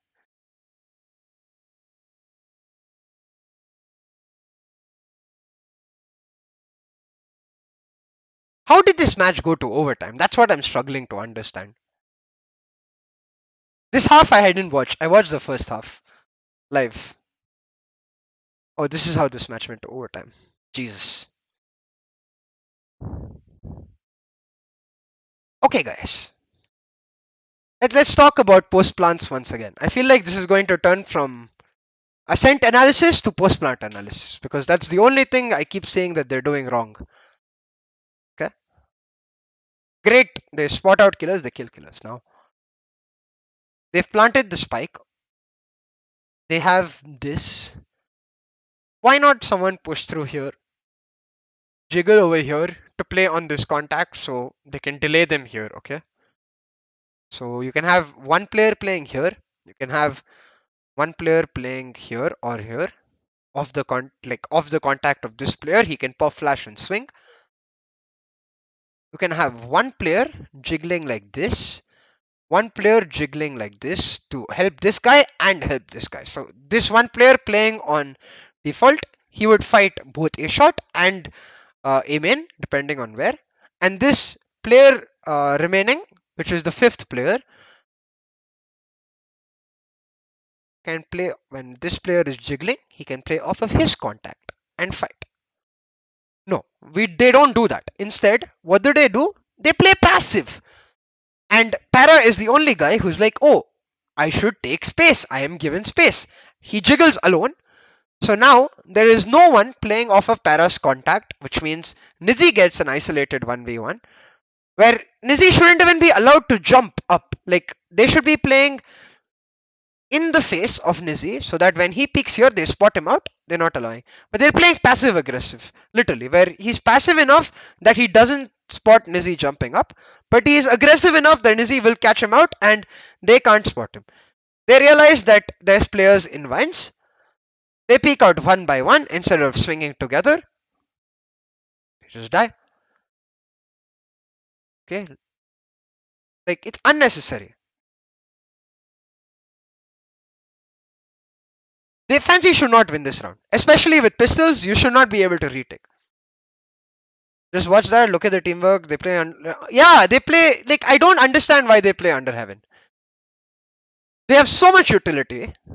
Like look, you have a recon. You have two shock darts. Okay, so the Sova can play here heaven because this is perfect. If he knows the lineup, he can even recon for the main players outside of it. I'm saying classic A defender wala recon. He can give for the main players. That way, this player can jiggle this angle. Para can jiggle that angle since I think Para doesn't have any utility, right? Para has one Cs, yeah, whatever, not good enough. So what he can do is he can literally stand here, jiggle this angle. You can have one player playing a main arch where he is playing contact basically. If Para gets contact, Para backs up, he seizes. Then they play crossfire like this in vines and Amen. So that way, if someone pushes into vines, this player can help. If someone pushes into a shot, this player can help. Blackhawk comes, sits here, plays off of this alarm bot, or even off of the Sova jiggle basically, even if you don't have the alarm bot. Sova finds contact over here, Blackhawk puff flashes, both of them fight. Just to delay, not to win the fight, just to delay. They know that Fancy is coming on the flank. Like they know exactly where Fancy is coming from. There's no reason to play passive, you know? They have benefit to play under heaven since Fancy will struggle to clear that because of Phoenix. Why will Fancy struggle to clear under heaven because of Phoenix, Malav? Eh?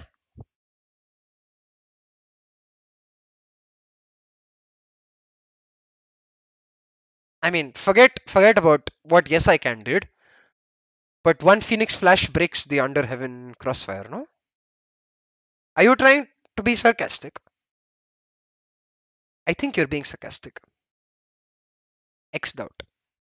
It's not just this round, it's the entire. No, it's not just the entire map. Like when Chilcott plays against RNT, they would do the exact same thing.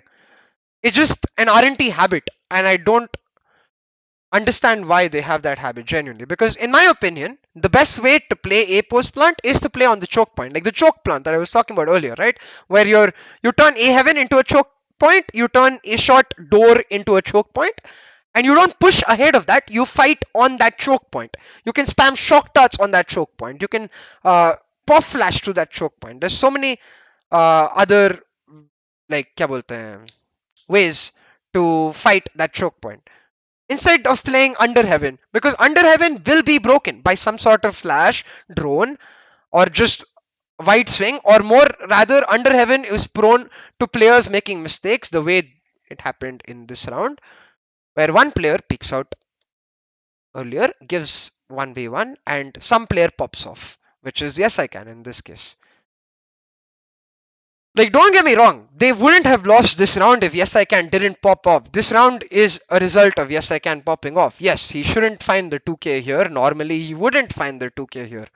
But why even give him this opportunity? Right here. This. So he gets one opportunity, second opportunity. It's an under heaven crossfire. Expected Phoenix. Compare Phoenix versus KO of other. Expected value is low in my opinion. But Malav, it's a 5-man retake. They have a fade even, bro. Fade is great at clearing under heaven, no? I don't know. I don't think the Phoenix was a good enough reason to. It's a 5-man retake. Like, it's not like it's a 3v3 retake and they have Phoenix, Jet, and Omen. Then I can somewhat understand what you're saying. In a 5-man retake, you don't. I don't think you should ever play passive. You have the manpower. Like, you can leave your Killjoy to play passive with her utility on, or if Sova has the shock darts and he has lineups from heaven for the spike plant, he can play passive while the rest of you still play aggro post plant. It, for me, the bigger issue is the RNT approach the flank badly. They know the Fnatic fancy setup retake heavy for A. Fancy don't just set up retake heavy though. This is something this wait here. Let me no. I think next round also they'll do the same thing. They just push. They're going to push somewhere. They usually push mid. This round they push B. Next round they'll probably push mid again. They took timeout. Okay. They're going to retake the site you end up at because you're trying to go the opposite direction from them. So it is going to end up in a retake. And they do approach the flank badly, as in Para is isolated, their spacing is bad. But the macro of that whole point is that you need to be fighting aggressively. Not necessarily even the flank, even the A shot players coming in. They're scared to take fights even though they're an eco. Underhaven should have played this passive when they knew they were multiple, they man. Yeah, it's not the same philosophy. Even if you okay, let's think about how you would play that post plant if you are playing passive, right? If you want to play to Underheaven to maximize the value of Malav's hypothesis, which is that the Phoenix is bad at clearing Underheaven, you know that they're pushing either mid or B main, which means they're going to have some players come on flank, some players come through A shot. Very unlikely that they're going to have players come through heaven, but you can have someone marking heaven. So the best way to play that, in my opinion, that is abandon Amen, play A shot completely, let them come through Amen. You're playing under heaven, they have to come through Amen, come clear all side, then come to A heaven, and when they clear all side, move towards under heaven, your A shot players can delay, they can split up the retake, they can delay the players coming from A shot. So suddenly the players coming in from Amen have to go towards A shot, or if the A shot players lose the fight, like the fancy United players lose the fight, then suddenly you have a crunch where your under heaven players and your A shot players can crunch the fancy United players on site. There is no win condition where playing 3 players on A main and 2 players on under heaven works out. Can't leave main, look at the plant position, can't play. Arey, but that's my point. You don't need to play post plant late. If you're playing passive, especially, you don't need to play from A main post plant. You can just play from A shot post plant. Wait, here. I would rather you just not play passive. But oh wait, it's that plant. Okay, you can't play from A short post plant. Lol. You can play heaven post plant.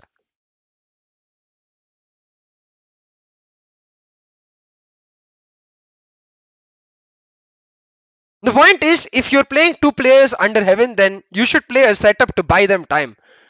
Not to expose yourself in the most likely position the flank is going to come from. And if you want to fight the flank, then you shouldn't play 2 players under heaven. It's very greedy wanting half of your team to play passive and half of your team to play active on a post plant. I think the entire team should be either playing passive or be playing active. If you try to do both, you're going to give away 1v1s. They're on different pages.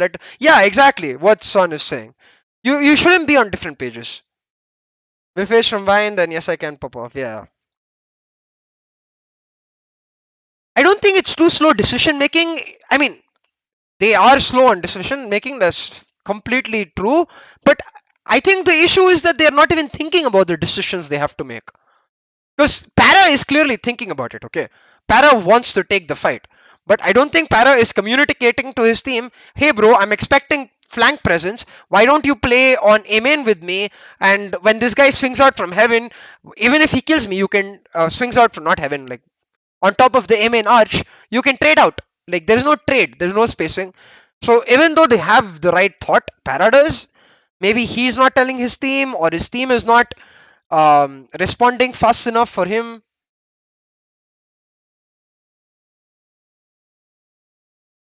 I think the plan was solely to deny the spike given the plant which can be seen from both main and hell, mainly thinking of a shot heavy retake. That makes sense. But it's a very naive approach because Pansy is never going to 5-man A shot. It is a 5v5 retake, so if they're pushing mid, then they're likely going to go for the flank, come A shot A main. If they're pushing B and they're pushing 4-man B, one guy likely will come from heaven, two people from A shot, and two people from A main. We've been in this situation multiple times, more times than not. I'm in Para's position. We just lose it in the moment, rely on our teammates too often for them to support us and shit. Just less thinking. Yeah, yeah. We do it a lot too. Don't get me wrong, okay? And RNT players, don't get mad. I'm not shitting at you at all. It's a very common thing, mistake to do. Like, Chillcod used to do it very commonly too. It's just in the moment, either the Para's teammates should be aware that he is exposed and they should back him up, or tell him, Para, you are exposed, back the fuck up, bro, we are playing passive. Or Para should tell them, hello, bro, I want to fight. Can we come fight together? It's just, you need to get on the same page. At least that's the kind of mentality I like to approach when it comes to the teams I'm a part of, because I don't think there is one set way to play necessarily the correct way every single time. Statistically, yes, there is, but it does not necessarily suit every single player, right? Like if I ask Ye to hold an angle and play ultra passive, he'll be fucking good at it. But if I ask a player like Zelsis to do the same, I think I would find more value in asking Zelsis to play it more aggressively and take the fight to them. So when Zelsis is taking the fight to them, I expect Ye, despite his strengths, to back Zelsis up. It's about making sure your team is on the same page. It's like I play Kovacs instead of a very win the round approach instead of adapting. Yeah, that's true. That's very true. Okay, wait, let's watch this round. Same thing. Instead, they push in mid. Like this is what I was saying. Bim gets caught too. Never leave a man solo against Fancy. It just sucks. Like, it's a totally normal setup for Revenant. But just never leave a man solo against Fancy, man. It's not worth it. More often than not, you'll just die. But okay. I really like this from RNT now. And I noticed this in a lot of Indian teams, right? In 5v5 retakes, we struggle. But suddenly, if the Killjoy ult is there, for example, and they're playing post plant against it, they're smart enough to realize they need to push a shot and deny the Killjoy ult. Similarly, in a 4v5 retake here, when they know that it's going to be harder for them against the null command, they realize they have to push a shot and try to deny it before the retake even comes into play. And they play this really well. They force it into a tiny choke point, and Fancy all funnel through that choke point. They have to use null command, they have to use nightfall. All of those ultimates come down to just duels. I don't even know if they win this or lose this, but the entire approach is so much better.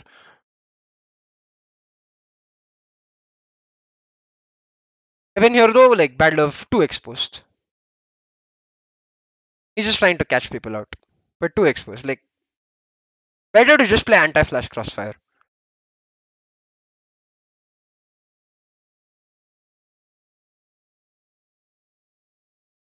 Ah, that's a whiff. That's a little bit of a whiff. That's okay. Vim just tilted from last round now. Farah was holding angle, but Nizzy come from top. No, but Para is holding a passive angle, no? If he wants to hold that passive angle, he can here. I'll show you. He was holding this angle. Okay. Rather than hold this angle, imagine Para is playing here. There's two people playing vines like they were, and there's two people playing on A7. Okay. So Para would be here.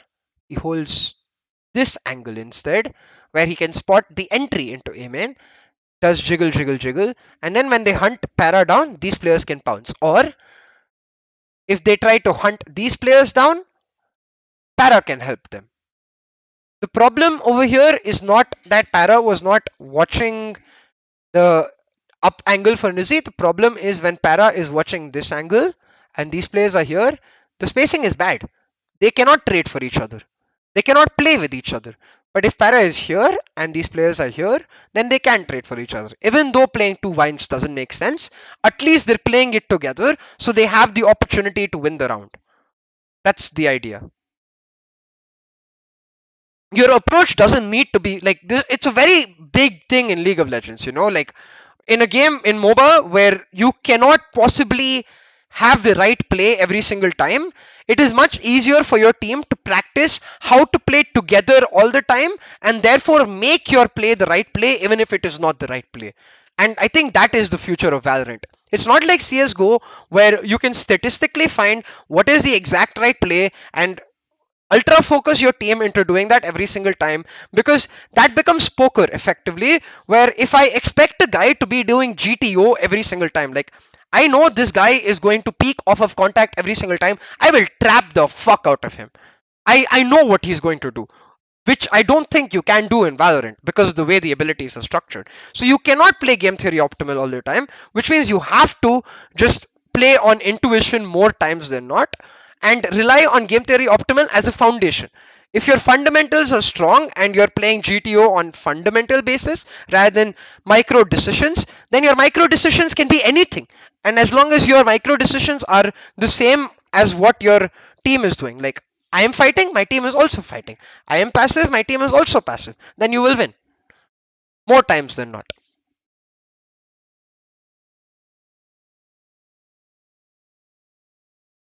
But hey, there are teams like DRX who just play ultra discipline and get wins. So it's not like it's impossible.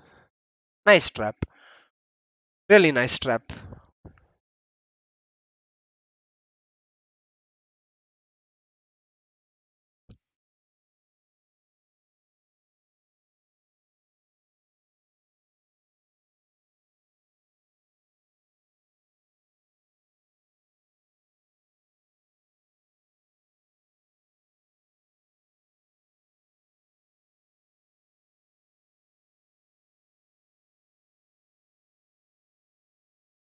Oh, no, don't break it. Why you break it? Yes, I can. Don't break it, bro.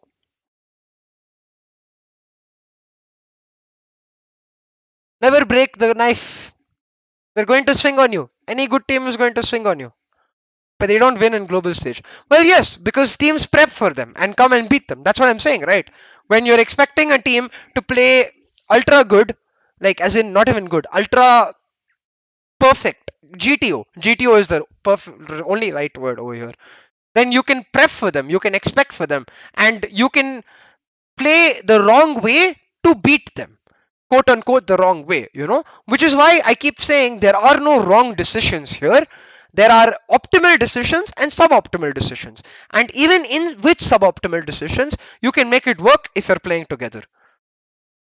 That this philosophy I've only seen in one team ever in the world, and what is that team, क्या बोलते हैं? It's whatchamacallit, bro. Why is my brain not working? What is that NA team? No, not G2. Nah, bro. Um, um, fuck. Who is Optic's biggest rival in NA? No, not Optic. Optic play pretty optimally. Who is Optic's biggest rival in NA? C900 Thieves. Hundred thieves. And the guard, actually, yeah, the guard is who I'm thinking about. The guard are very in their micro decisions, right? The guard, every time you watch players like Trent or even in 100 Thieves is a good example. I see it a lot in Derek, especially, where he's more of a reactionary player. I think it comes from his Overwatch experience, where he adapts to the playstyle the opponents is coming from him. He communicates to his team, and then they trap their opponents, which is why whenever you saw 100 Thieves play, they'd always be like super up or super down. There's no middle ground for 100 Thieves. It either works out beautifully or not. That's what the problem in that sort of playstyle is. When a lot of the plays you're making are not necessarily optimal, they are either going to work out beautifully, in which case you've got the right read on your opponents, or they're going to just fail miserably. Yeah, guard. The guard and 100 Thieves. The guard is very similar. Like, they used to do the most random of shit in the first stage, and then they started playing a lot more disciplined in the second stage, and they just fell apart. Like, it wasn't their style at all. Like the first version of the guard, which surprised the heck out of everyone. Bang supremacy. I'm really excited to see the new 100 Thieves at Cryocells, because I think he's gonna give them that layer of, how do I say this? Almost RNG, but not exactly RNG, more like confidence, Where he will do whatever the fuck he wants. Like, he's confident enough to pull it off. I think while their last team was full of amazing players, I'm not sure if the confidence was necessarily there in terms of how they played.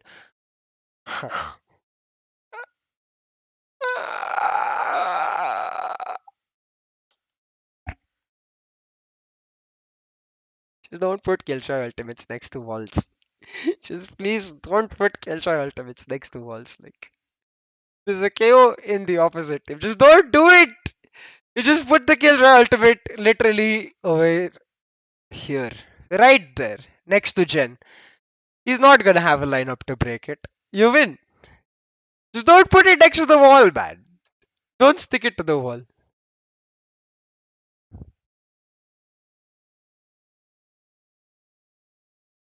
Jesus, yes, I can. Zero fucks given.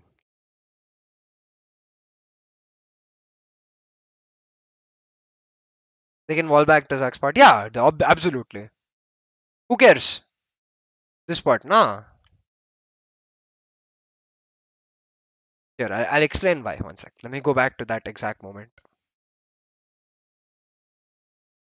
So this is the post plant for R&D, no? Hold on. Let me go to the point where he. There you go.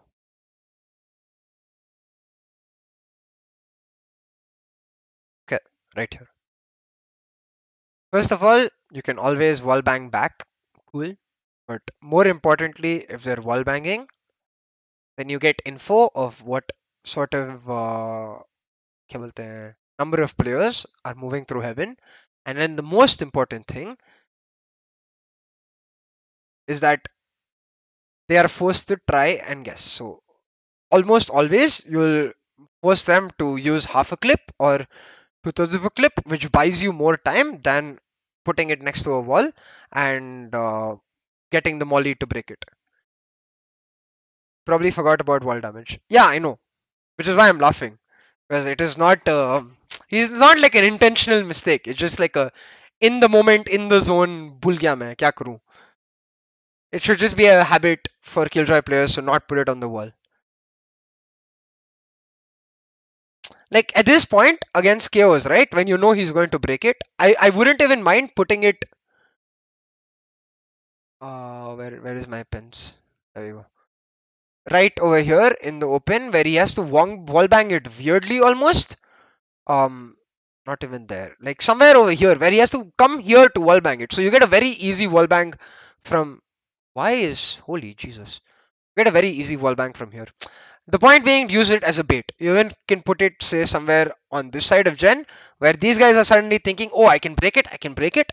And the moment someone comes here and looks at it and starts breaking it, you pop flash and you kill them instead. So you find counter value.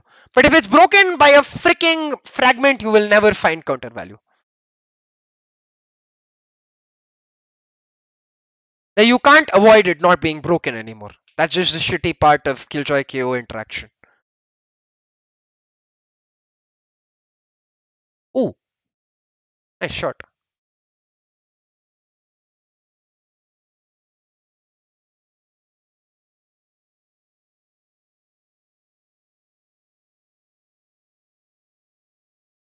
No, why are the pings so haphazard?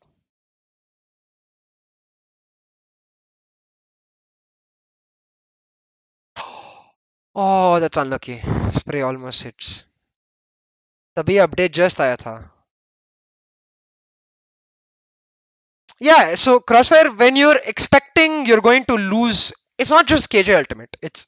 And I totally understand what you're saying, Dhruv. It's not, that's what I'm saying. It's not like, it's not an intentional mistake, which, it's not like as bad as speaking one by one. It's just a fuck. This could have been better, but I totally understand why. But most importantly, this should be the understanding for every ability where you need to be thinking as a player naturally, what value am I getting for this ability? So it's the same logic as when you go back to the first half. You remember the KO null command, which Para swung off a shot, Bad Love joined a shot. They did a 1-3 retake where Blackhawk on the null command was alone on heaven. Same logic, okay? Apply this logic to that, where you're thinking, what value am I getting off of this null command? Number one value is that the players are getting suppressed. Amazing. Number two value is that that player effectively is not going to be killed, he's going to be downed. Okay, which gives you an opportunity to use him as bait, to use him as a front line. So by trying to get maximum value, you will go on the back of the null command, which is what you will do with a run it back naturally, for example, right? Same thing here. When you expect the Killjoy ultimate to be broken, you should not play greedy, trying to be like, oh, maybe he won't get it on point, maybe he'll miss it or something like that. You should just try to find counter value to it. So you can use it as bait, you can use it for time, or you can just use it very late after you've planted the round. Where, so suppose you plant, they're about to start the retake, then you use the Killjoy ultimate. They have to pause for a second to throw the fragment and break it. Even that is fine because then you're putting a spanner in their retake almost. You know, you're denying them their tempo, which is good enough. Have you fully watched Family Guy? Yeah, kind of. Like I've watched very sporadically random episodes, but I am watching the new season right now. KJ will become trade with utility. Yeah, yeah. अरे नहीं, that update was old only. This was नहीं नहीं नहीं नहीं नहीं. This bro, this tournament में तो KO का flash वाला update आ गया था. I think. I don't think this was the. This was when the update had come about Killjoy KO interaction. It had been at least 1 week or 2 weeks since then.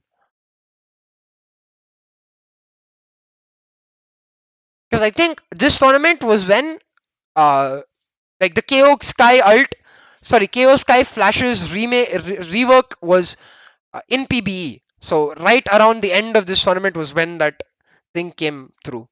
And Revenant Esports. Wait, what happened in this round? I completely missed. So 9-12, they're going to come back. How the fuck are they going to come back? Oh, very nice. They lay a trap. They're like, okay, these guys are going to play a retake. They lay a trap. Trap gets suppressed, no problem. He backs off, he gets unsuppressed, and then he pulls off the Nightfall, and the Nightfall is perfect because now they have no audio. Para can easily come through. And again, this time, see, even though they've got two players under heaven, they're both on the same side, so they can play on contact of each other rather than each player giving. Like if they played left right now, like here, if they played left right, you can't see him on the screen, but you can see him on the map. Yes, I can would spot out this player, he would get a fight. Killers would drop down, he would get a fight. So it would be the contact immediately taken. Instead, Yes, I can doesn't get anything, so Killers gives the fights alone.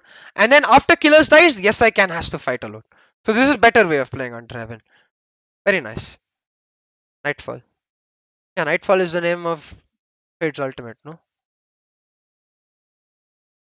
Is Nightfall not the name of Fade's ultimate? Am I tripping? It is the name of his ultimate.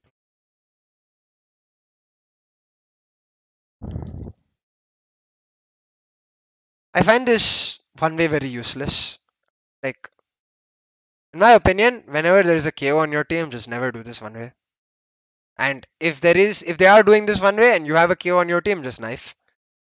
Like the knife just completely sort of destroys the one way, you know? Because if there is a guy still fighting after being suppressed, you can easily hunt him down. And if they just knife when they see that there's no one on the one way, then they immediately know that क्या बोलते हैं, if no one suppresses on the knife, then they immediately know that this is just a fake one way. So it just sort of beats the point. Its name. Yeah, it is Nightfall. Okay. Hold on. You guys have me questioning myself. Paid Ultimate. Bruh, it's Nightfall. Why you do this to me? हाँ वही है आए.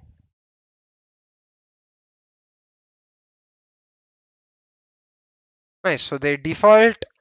They get mid control. What does Para get first blood? Oh bhai, Para is full jawed. Look at him, bro. I am not Fade. I will make them Fade. He just gives no fucks. Like I am the duelist.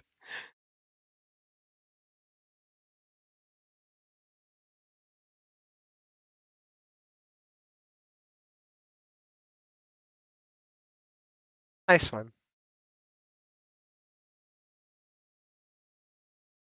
This killer's Pop Flash over here? Yeah, Pop Flash 2K. No, Wimp, you need to be watching Smoke Out, my bro. Why does Wimp go back? Wimp goes back to watch back. Pain, pain, pain, pain.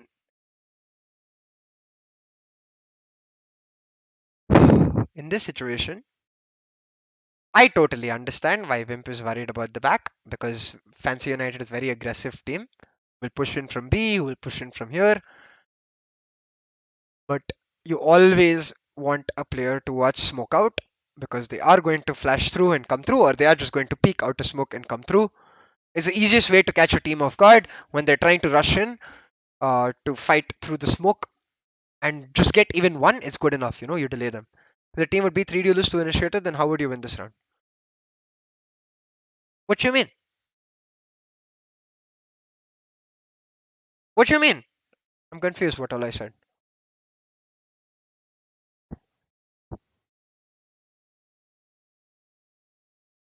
Okay, they go full rotate, 2v2, they have double shock dart. They have no utility on Wimp. Holy shit, how does Battle of clutch this? Wimp is dead. 1v2 Battle of clutch. Damn, son! Oh, they just run into him. They run into him.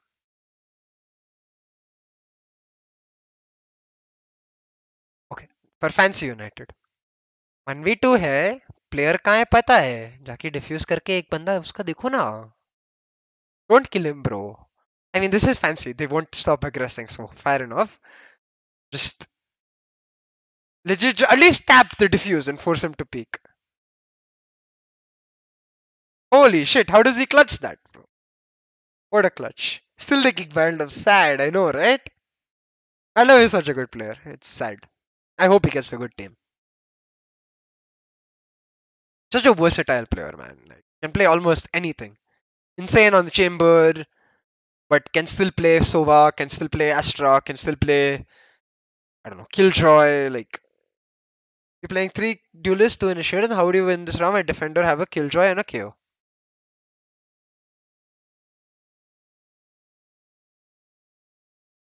Okay, wait, let me. If worst case scenario, you're playing 3 duelists and 2 initiators, then how would you win this round when defender have a Killjoy and a KO? Well, you can't win without smokes in a pro game because you need smokes to deny angles. But if you're playing 3 duelists and 2 initiators, your team would excel in pressing W. So, say you're playing Jet, Reina, Phoenix, okay, or Jet Raise Phoenix, okay. Jet Raise Phoenix Fade Q. So you're trying to execute onto a site. You have um, Jet and Raise to double entry at the same time.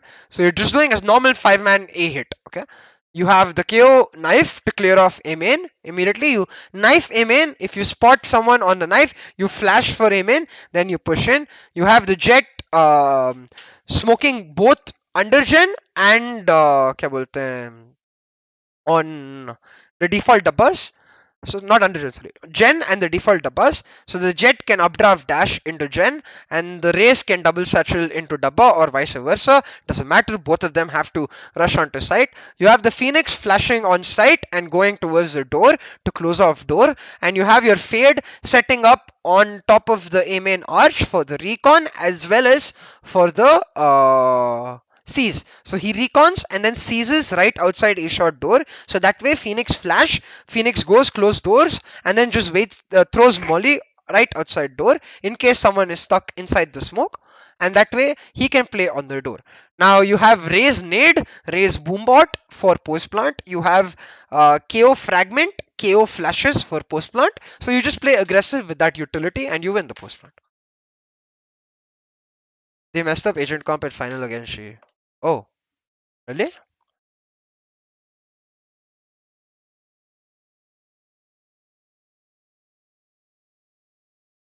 Very hard to make a non-smoke lineup work.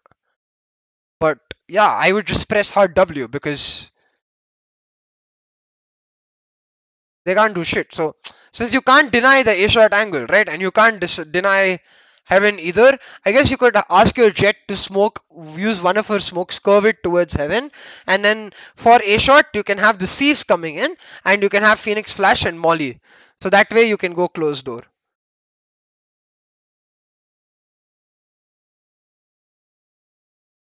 Bro, you're too good. No, I'm not good at it. Eh, thank you. I appreciate that, but nothing like that. I will definitely do a lot more streams for sure. I have been enjoying some time with my partner. That's over now. I mean, it's not over. Like I've had my fill. I'm back to streaming and content. Oh, so probably Sunday. No, not Sunday. Sunday is roster changes. What the fuck am I saying? Probably on Monday. No, Monday I'm casting. Yeah. So Tuesday I'll show you guys how to make a playbook. Like I want to make a Harbor Pearl playbook. So I'll let you guys along with me pick a lineup for Pearl and we'll make a playbook. Playbook as in I'll make the full set of strats and you can use it for your team. Anyone can use it. I'll publicly share the link as well. Um, and I'm also gonna try to send it to top tier coaches because I'd like to get their review. Sky Sports India playoffs, I have no idea. I didn't even know there is an India thing, their tournament. So I did see that tweet that there's something coming soon.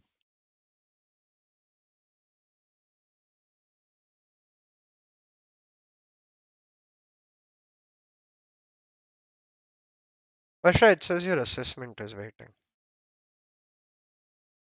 Um, is there more water? नहीं वो खाली है I think. Yeah, it's empty.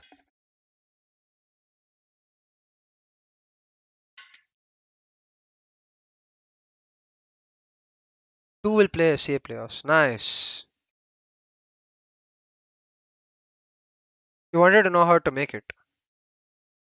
What? Make what? Playbook? So my stream schedule right now, I'll tell you for the next few days. Today after this map, I'll end the stream. Tomorrow I'm casting, so I prefer not to stream and cast on the same day because voice will get screwed. Otherwise, Sunday roster changes. Monday I'm casting. Uh, Tuesday I will make a playbook, and then next weekend we'll mostly be going to Galaxy Racers, or if not, then we'll do some podcasts or stuff like that, or we'll watch party maybe if they can give us permission for Galaxy Racers. Hopefully, I'll get to go to Galaxy Racers. Olympics May there will be esports, yes, guaranteed.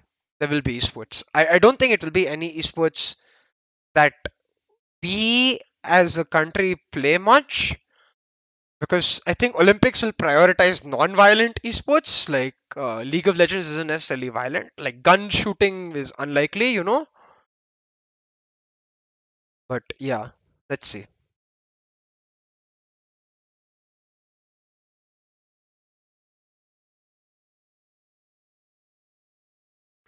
Oh my god.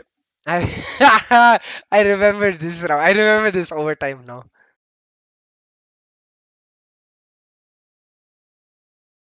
Aren't they like wait,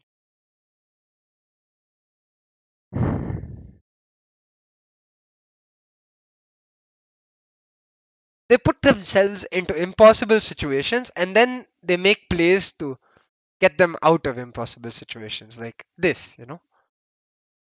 Three players on site all get picked off. Three players on site and nobody is playing on contact of each other. Drone is spotting first lane, nobody is playing for drone. Bad Love is just like, I will get info. For what is Bad Love getting info? Nobody is playing off of his info. Blackhawk just peeks second lane instead. After this, Para solo walks out. He gets two kills. But this is a solo play. This entire time, Badlove is not peeking off of him. While Para is fighting this, Badlove can come out, start fighting the other angle, so that way nobody is watching Para and he can get multiple kills here. But look, Badlove is just playing safe, safe, safe. Now he spots them. Now he shoots at them, and that's why they're all looking towards him. Para gets two kills, and then Badlove backs off. Inside, imagine if as soon as Badlove shoots, he just goes back to that fight. Even if Paradise, Bad Love gets the trade for sure. But no. This is why like SEA team shit on us. Not because they're better than us or anything. In general, I'm saying this match obviously we won. But like LVR I was watching the other day, they never give up each other's backs. They always play together, you know?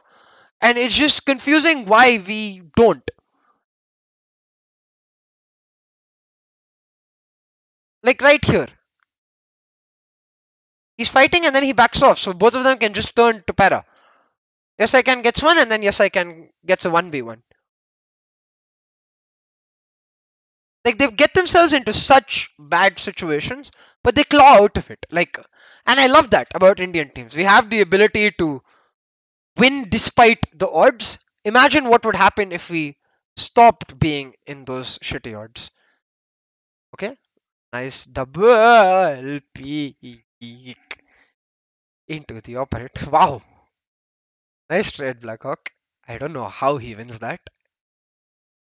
I don't know how Nizzy misses that. Interesting. Ooh, clean.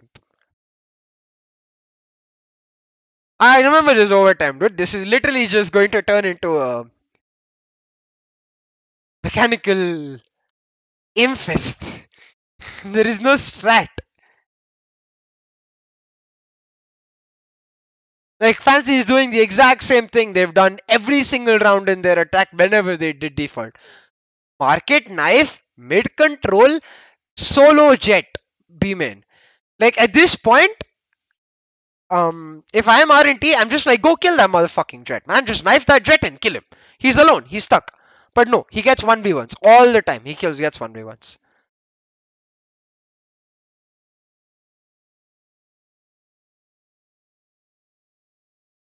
Now they're trying to kill him. Yeah, I remember this. Yeah. And Para whiffs. Like, whiff is fine. It's okay. Three people died to that solo jet. Solo jet taking B-man. Just pure mechanical fights, dude. Like, no strats, no like, hello, Fancy is taking this. Even from Fancy, right? The difference is Fancy is like, yeah, bro, we don't care. This is what Fancy was like against Nows too. They run out of steam. Like, they run out of ideas in their playbooks. And it's probably because of their composition, because there's not much you can do. But RNT don't give up, man. They keep pulling it back. It's so cool.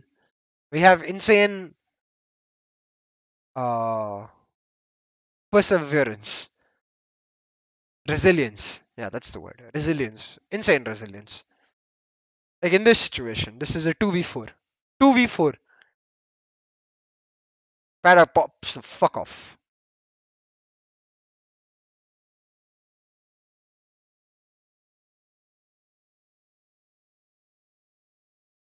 It is though a little sad that our entire subcontinent plays 1v3s, 1v2s better than we play 2v3s or 3v4s.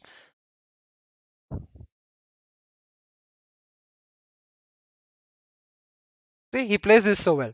Plays for time, great spray transfer, double headshot, easy win. Yet somehow I fear that it was a 2v2, they would have lost.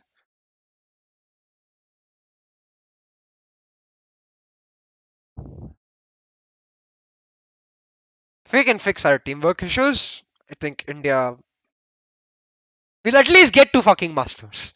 I mean, or get to, top four in Ascension, basically now. We stand a chance. We have the mechanical talent somewhat, I think. We have the coaching staff. Bring back Godspeed, XT. Um, bring back Malav. We have HBK. We have so many more coaches coming up now. We've always had like people like Blue and all that. People trying to be coaches. I think A has a coach now. Um, I believe God's Reign. No, who is the other team? There's another team that got a coach recently. Our region is opening up, so there are definitely ideas. I don't know how good or bad all the coaches are. I know I can vouch for Malav and Godspeed. Well, um, but yeah, like we just need Oliphant. Yeah, Oliphant, great coach too. I know he did really well with Win Streak Female.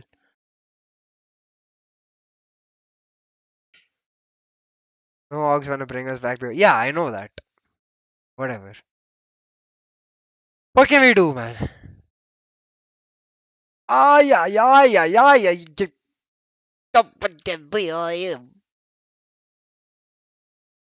What is Paradox doing?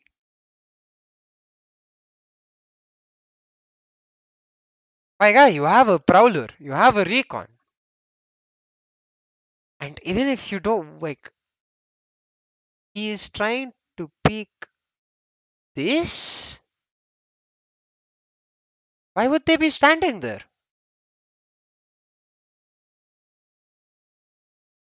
They're kicking Indian coaches or SCA coaches. I mean, it's not just coaches, right? Indians are getting replaced in every aspect of esports, from players to coaches to support staff to talent to uh, production. Yeah, in every way. I don't know, and it's a right for every team to do that. They're investing in their business, so I am not going to say it's bad. I'm not against imports. I think it just increases the competition. Because read, what really?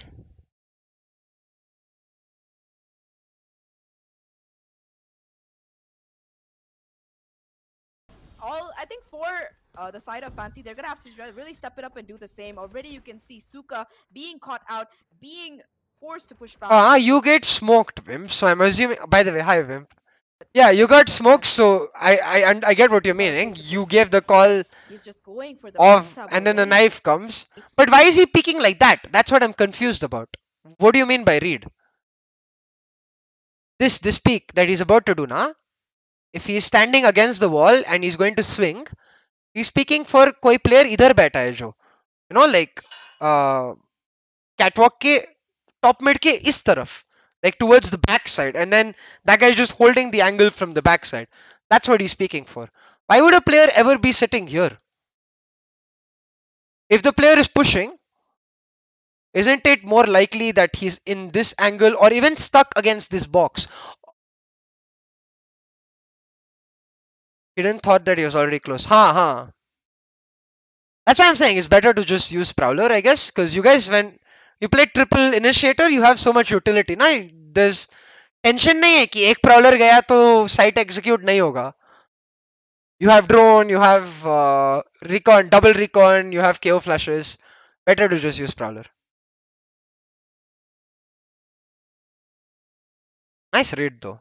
Just because of the smoke, if you knew that catwalk push is coming, that's a good raid.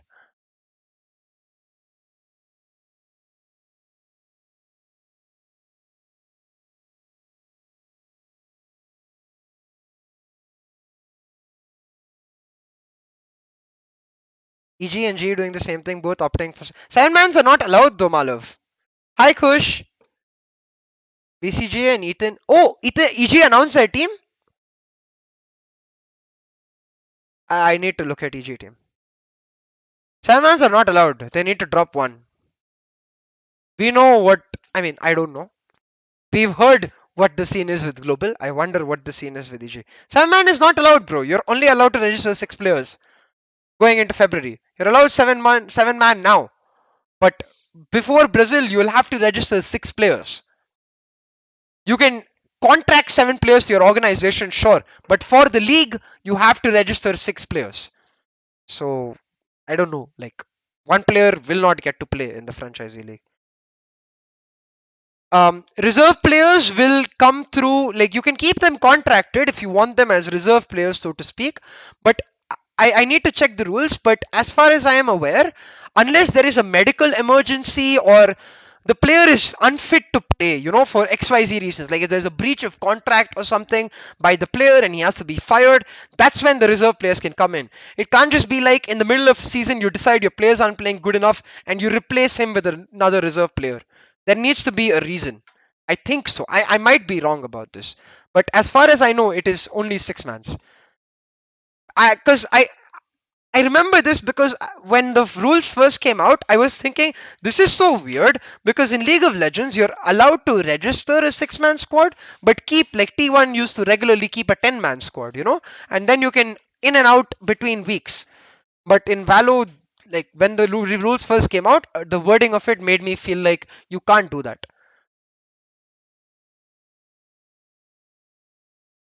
It's at least six. Oh, okay. I might be wrong, like I said. But the wording was you must register a six-man squad. And that's the reason I'm saying the wording. Wait, one sec. That was so nice. That was so nice.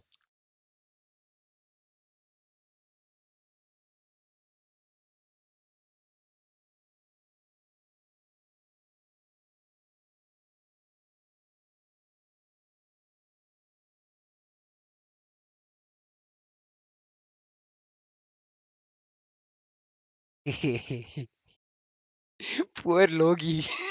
Poor Logi. I'm really glad though, because see, for everything I was complaining about RT's post plans, they're so good on playing off of each other's contacts on defense. Like when they play on backside, right? Over here for Wimp to pick off, even though Logi gets absolutely fucked, Wimp can find value. So they effectively get a 2 for 2. 2 for 2 is worth it because when their players are coming in, you see Blackhawk full util, Para Up full through the util, smoke. Gets away with that kill. Paddler full util. It's an easy retake.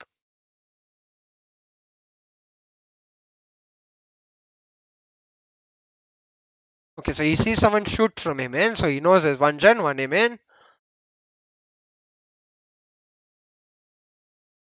Drone spots it out too. Yeah, this is so nice. They played so disciplined. Good round. Good round. Every round should be like this. That executes a very unorthodox double heaven smoke. Yeah, fancy do random shit, bro.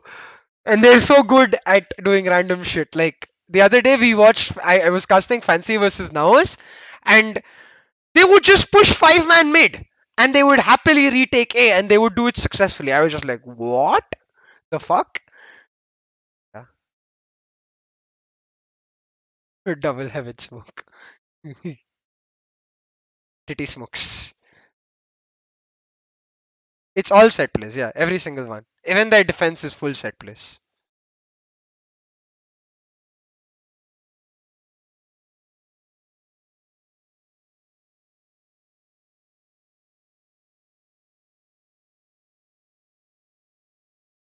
Okay, they're waiting for push. Very nice. They ping out the smoke too. So mid smoke means I think they're expecting mid aggression, but I'm very glad they're marking B too. Because generally, from what we've seen in this match, mid link smoke means they're pushing mid. Like they pushed catwalk last time. It's nice from Fancy though. Through their set plays too, right? They keep switching it up. Like they when they smoked this last time, Wimp was here. They pushed this. This time they smoked this, but they're actually pushing this, and they lay a trap.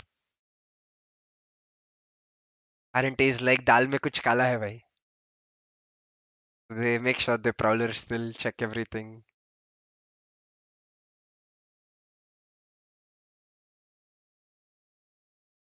Yep, this is GG.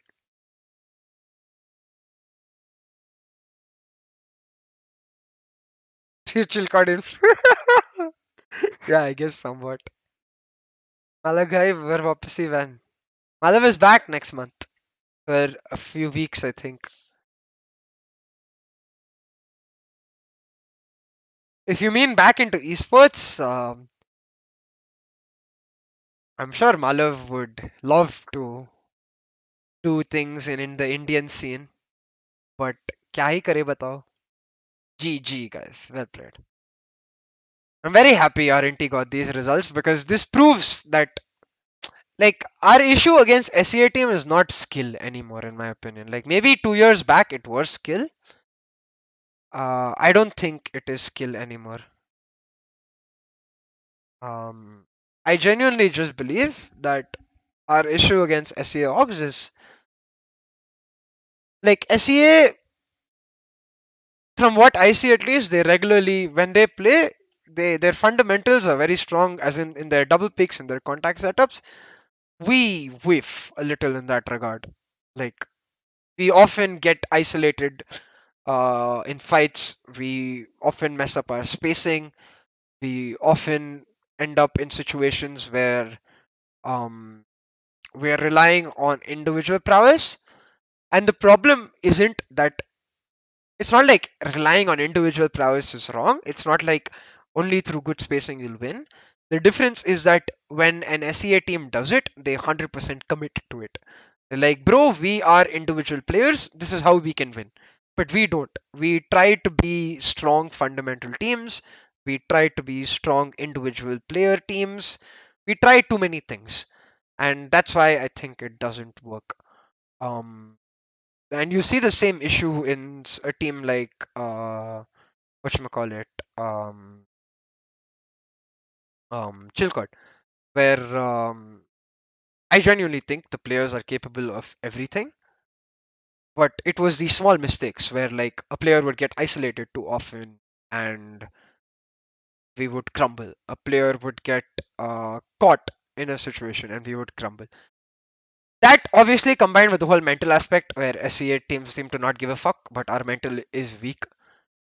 Which is why I'm really glad R&T won that 17-15 because it shows that we still have the power, the mental power, our region. Is what I mean by B, to pull shit off. It's just a matter of time, man.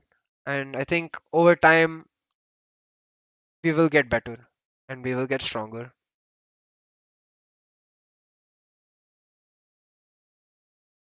Discipline is not, it's skill and confidence on match day. I don't think it's skill. Confidence, I agree. I don't think it's skill at all. But I agree with Ajit Vimp. It in a lot of even in this game, right? Um, I think we just view, or at least in my opinion, discipline is just very different from maybe what you're saying discipline is. But there were a lot of situations where you guys would give away isolated kills to Nissi. A lot of situations where three of you were playing backside, and despite that, it wasn't on the contact of each other. Some situations where the spacing was messed up, so एक retake था 5v5 का जहाँ पे उनका eco था. दो लोग under heaven खेल रहे थे, दो लोग वाइन्स खेल रहे थे, and Para was playing Amen, and Para would get caught and then you guys would fight. So that's what I mean by discipline, in the sense that not playing on the same page, you know. It's not like discipline as in utility before body. Kyuki if that is what you mean by discipline, then I agree. Discipline is not the issue. We are smart enough by now to understand that utility comes first. Some situations you make mistake, that's fine. But I mean more discipline in the sense that if my team is doing bhangra, I am also doing bhangra. Like yeah, same thing. Nizi coming alone, B man. Yeah, yeah. Did you have a look at Team Liquid announcement video, bro? No, I did not. You're not fighting with. Okay, that makes sense. I don't know the comp situation, so I understand what you're saying. What you're saying is that if we just take the fight against him confidently, we would win. Instead, it ends up being that a player confident nahi hai, he dies, and then we go one by one. We give him too much respect, and yeah, like you said, give him too much. Okay, fair. I guess it's just a different word because for me, like from as a coaching perspective, that is a discipline issue. Like I will tell my players be more confident and fight, but I will tell my players ki you're not confident because you're not doing it together. Imagine if your entire team is we are going to triple pick this motherfucker, kill him. ये अकेला बीवेड आ रहा है, इसको मारो. That's where confidence comes from. But yeah, fair enough. If you just have two players picking, that works too. Offers, yeah. So like I said, Malav is very open. Malav and I have a dream as well to build an org, build a team for an org in SA. Um, I don't know how viable it is because I think all orgs have a set idea, and in most scenarios, it is usually the players or the coaches that find the team. But I would, Malav and I, we've talked about this in length, in like hypothetical situations, what kind of team we would make. And in general, also, I know he's open to working with teams. I keep telling him, bro, find teams in NA. Don't look for teams in India. But yeah, like it's not like, and it's weird, especially in Malav's case because you have support staff that helped you get to franchisee, and teams don't give as much value. Take me as an take goblin attackers and coach them. Yeah, actually, that's not a bad idea. हमको water boy ले लेना. सही है भाई. हमें तो लेने दो. SCA, SA, NA, U anywhere. Designer bands are way too demanding, right? Malav needs the fuck. I forgot. What is that Mumbai T-shirt brand, bro? What is the Mumbai T-shirt brand? भाई मैं भूल गया. Every pro player has that T-shirt.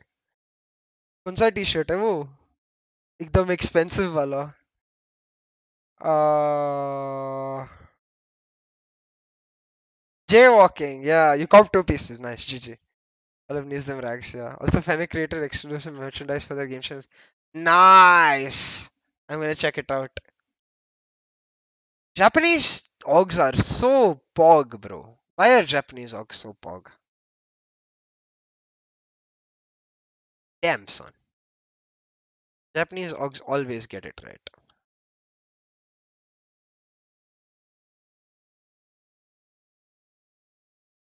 Okay, wait. Let's just quickly watch all the announcement videos there are, and then we'll end this stream.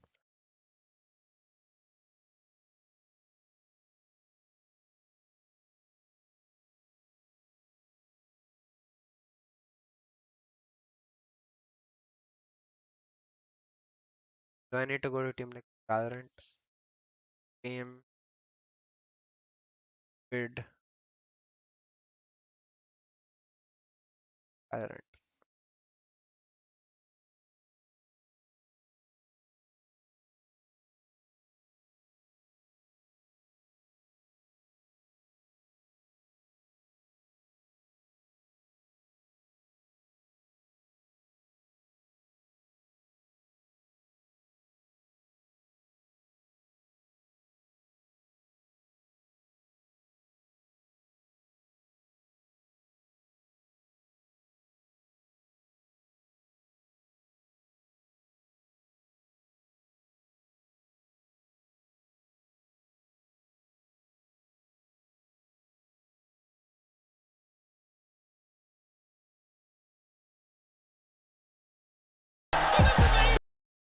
Is the concept here that everyone else is bots? Is that why they're showing their plays and samne bots? That's baby! That is ridiculous.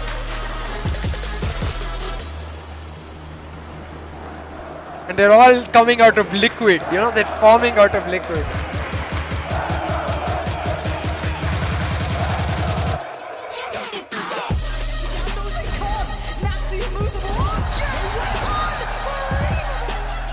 Seems able to find significant value. The Sieh could just beaming it down. Oh shit! Yo!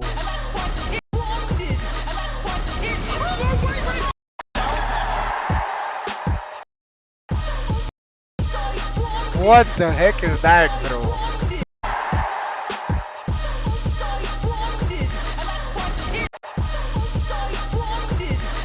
Jeez Louise!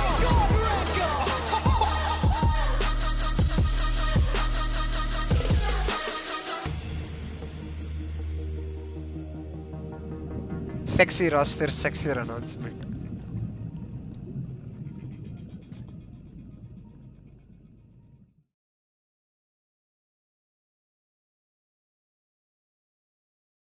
At the- What did saw in VLT that you joined then? I saw lots of potential. Make a super team, Menkabot, Risen, Lilboy, Caution, Shlugsy. Shlugsy is busy studying. How did they record the... You get cameras for that. This is an outside. Yeah, this is sick, man. The editing is so sick. I have seen the clock CSGO edit. Yeah. Seth is not underrated. He's a liquid. What do you mean? Let's look at a shitty announcement. I'm guessing it's going to be shitty. I hope it's not shitty.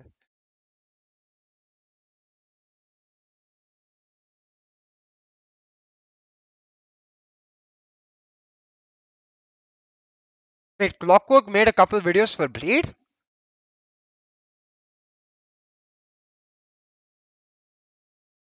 Oh, wait. Did the guy who made this video made video for Bleed? That's really cool. It takes focus, discipline, hard work, and skill. You can't Honestly, I'm already not a fan. Like, I get the whole concept, you know, like hard work and all that. But their brand is evil geniuses. I would rather the video be more like the concept be more chaotic and messy and genius. can't just You know? buy a legacy. You have to build it. That's Seriously, that's all? perfect. A 10-person roster for our 10 fans. And they thought we didn't know we made franchising.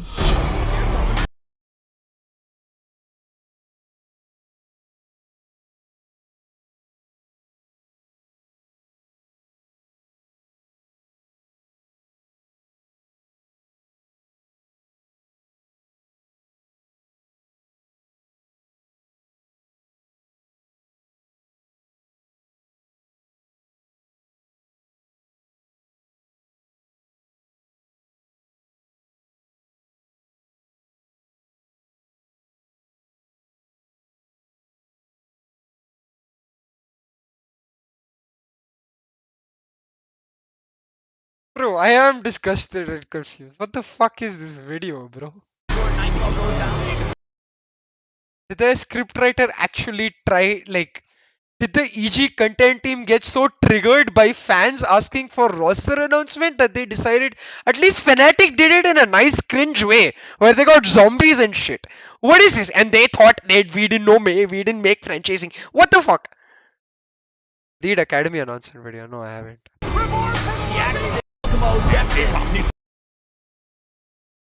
Bro, what is this, bro? So sad. Let's look at Bleed Academy. What the fuck? This is wrong. Bleed Esports last match I okay,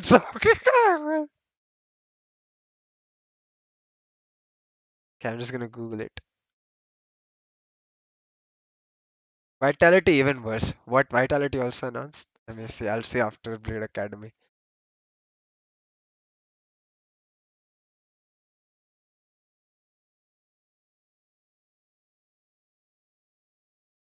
Not this. Thank you.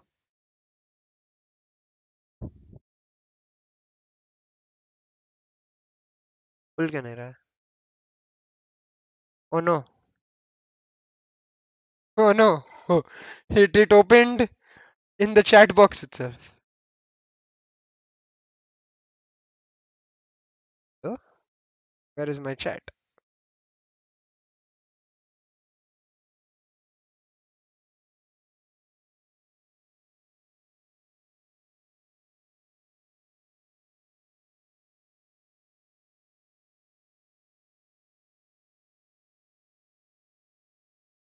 So confused. It's not opening the link Godspeed sent me. It's inside opening YouTube Creator Studio. Godspeed, did you send me a Creator Studio link?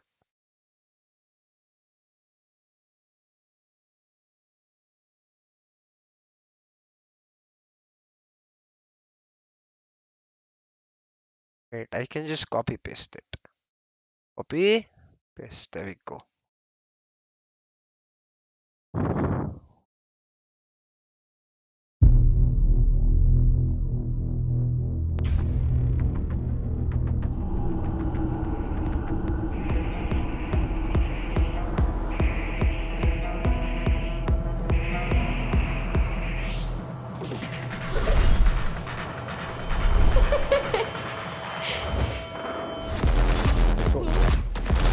Enemy remain.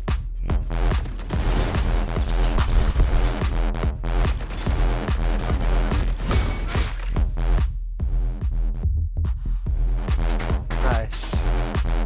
Okay, yeah, I see. Oh, you can't see the video. Sorry, sorry, sorry, sorry. Sorry, sorry, sorry. My bad.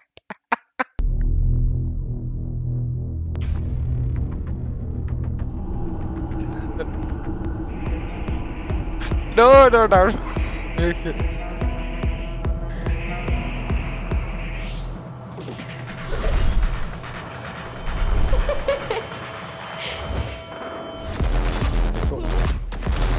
One enemy remain.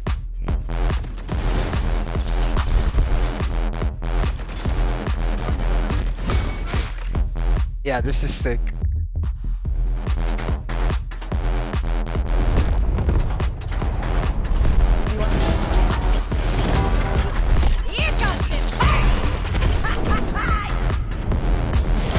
Yeah, I see what you mean.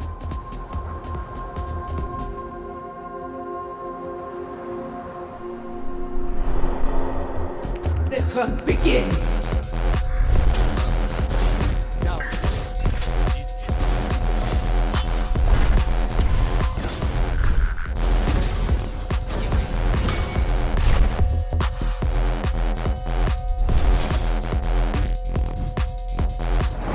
One enemy remaining.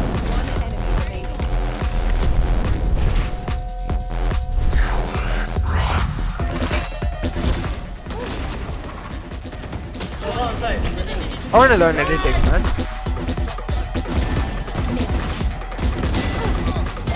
One enemy remaining. Spike down A. Oh, One drop. Drop right. Enemy remaining. Nice. จะสวยบิน yeah, this is a nice video. Okay, one good video, one bad video. You saw one good video, one bad video. Now one more good video. Now one more bad video time. Let's go.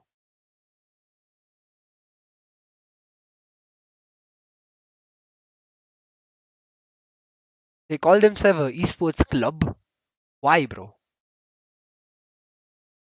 Why, bro?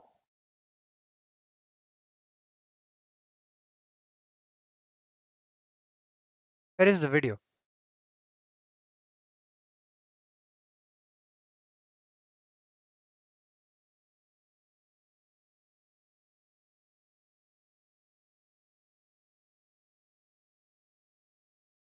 No video. They didn't. Oh my god. Never mind. Heretics. Oh wait, I think I've already watched Heretics video. It's don't even like yeah. Thing will be in his.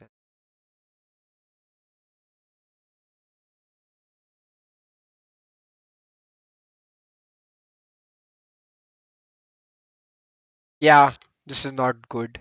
I watched this. There is a saying that the higher you are, the harder you fall in matters. I'm not going to watch Create this. your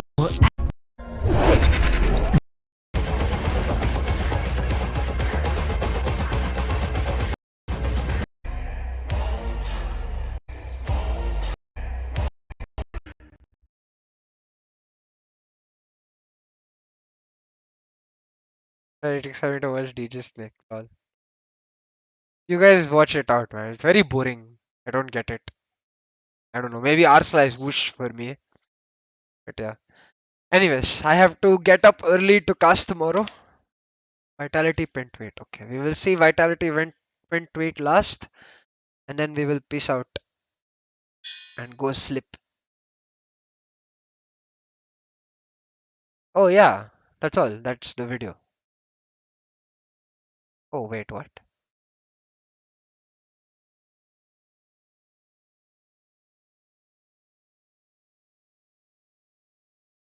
Huh? Is this the league roster? Is this the LEC roster? It's made. It's custom made. Like this entire house is made. Godspeed. It's not retail. I know Bone Cold. I know. Yeah, I know all the players except Destrian. I don't think I've heard of Destrian. I know Joe Strong. He's strong, right? Yeah, he's a player. What is a positional coach? Yeah, headboard. Yeah, padding too. Yeah, yeah, yeah. I'm not a rich kid, bro. My parents made all this. I'm poor. What is this? I don't get it, bro. Why are they? Why is he in a military uniform and why do they have spacesuits? I want to see the comments for this. To the moon. Join guild? Interesting.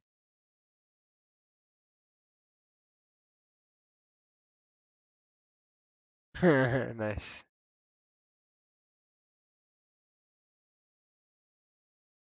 What is a positional coach in Valorant, bro?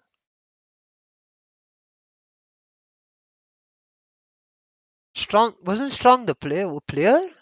He was a coach, really? Okay, I'm tripping, probably. Oh yeah, he was in OGLU. Yeah, exactly. Oh, he was in OGLU as a coach. Okay. Oh, he's in Guild Esports X. Okay, okay, okay.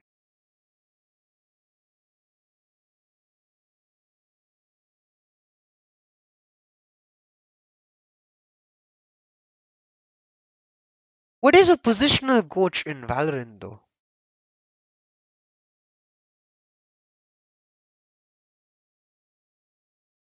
Yeah, I forgot about Guild X. Nice. But what is a positional coach, man? I'm kind of curious. I know what a positional coach in League of Legends is.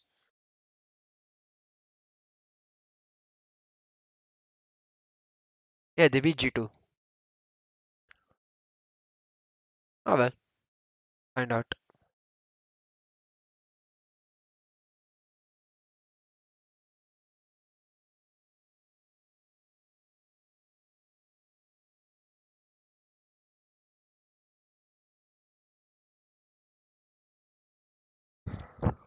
Oh, this is deciding roles. Maybe. Yeah. Alright, guys. I am Sleepy. EG decided to do a G, which is very weird, but makes sense. It is the EGGE thing, I guess.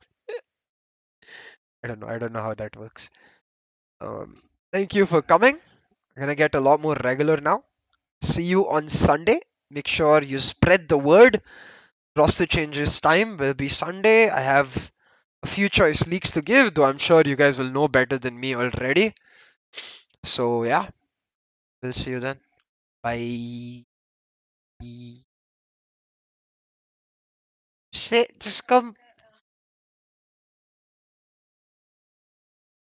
Good night. Come over tomorrow. Yeah, done. I'll text you, Sonic, tomorrow. After cast, I'll come anytime. I'll text you. I'll text you. Teaching new roles, new agents. Yeah, makes sense. Good night. Good night. Good night, boys.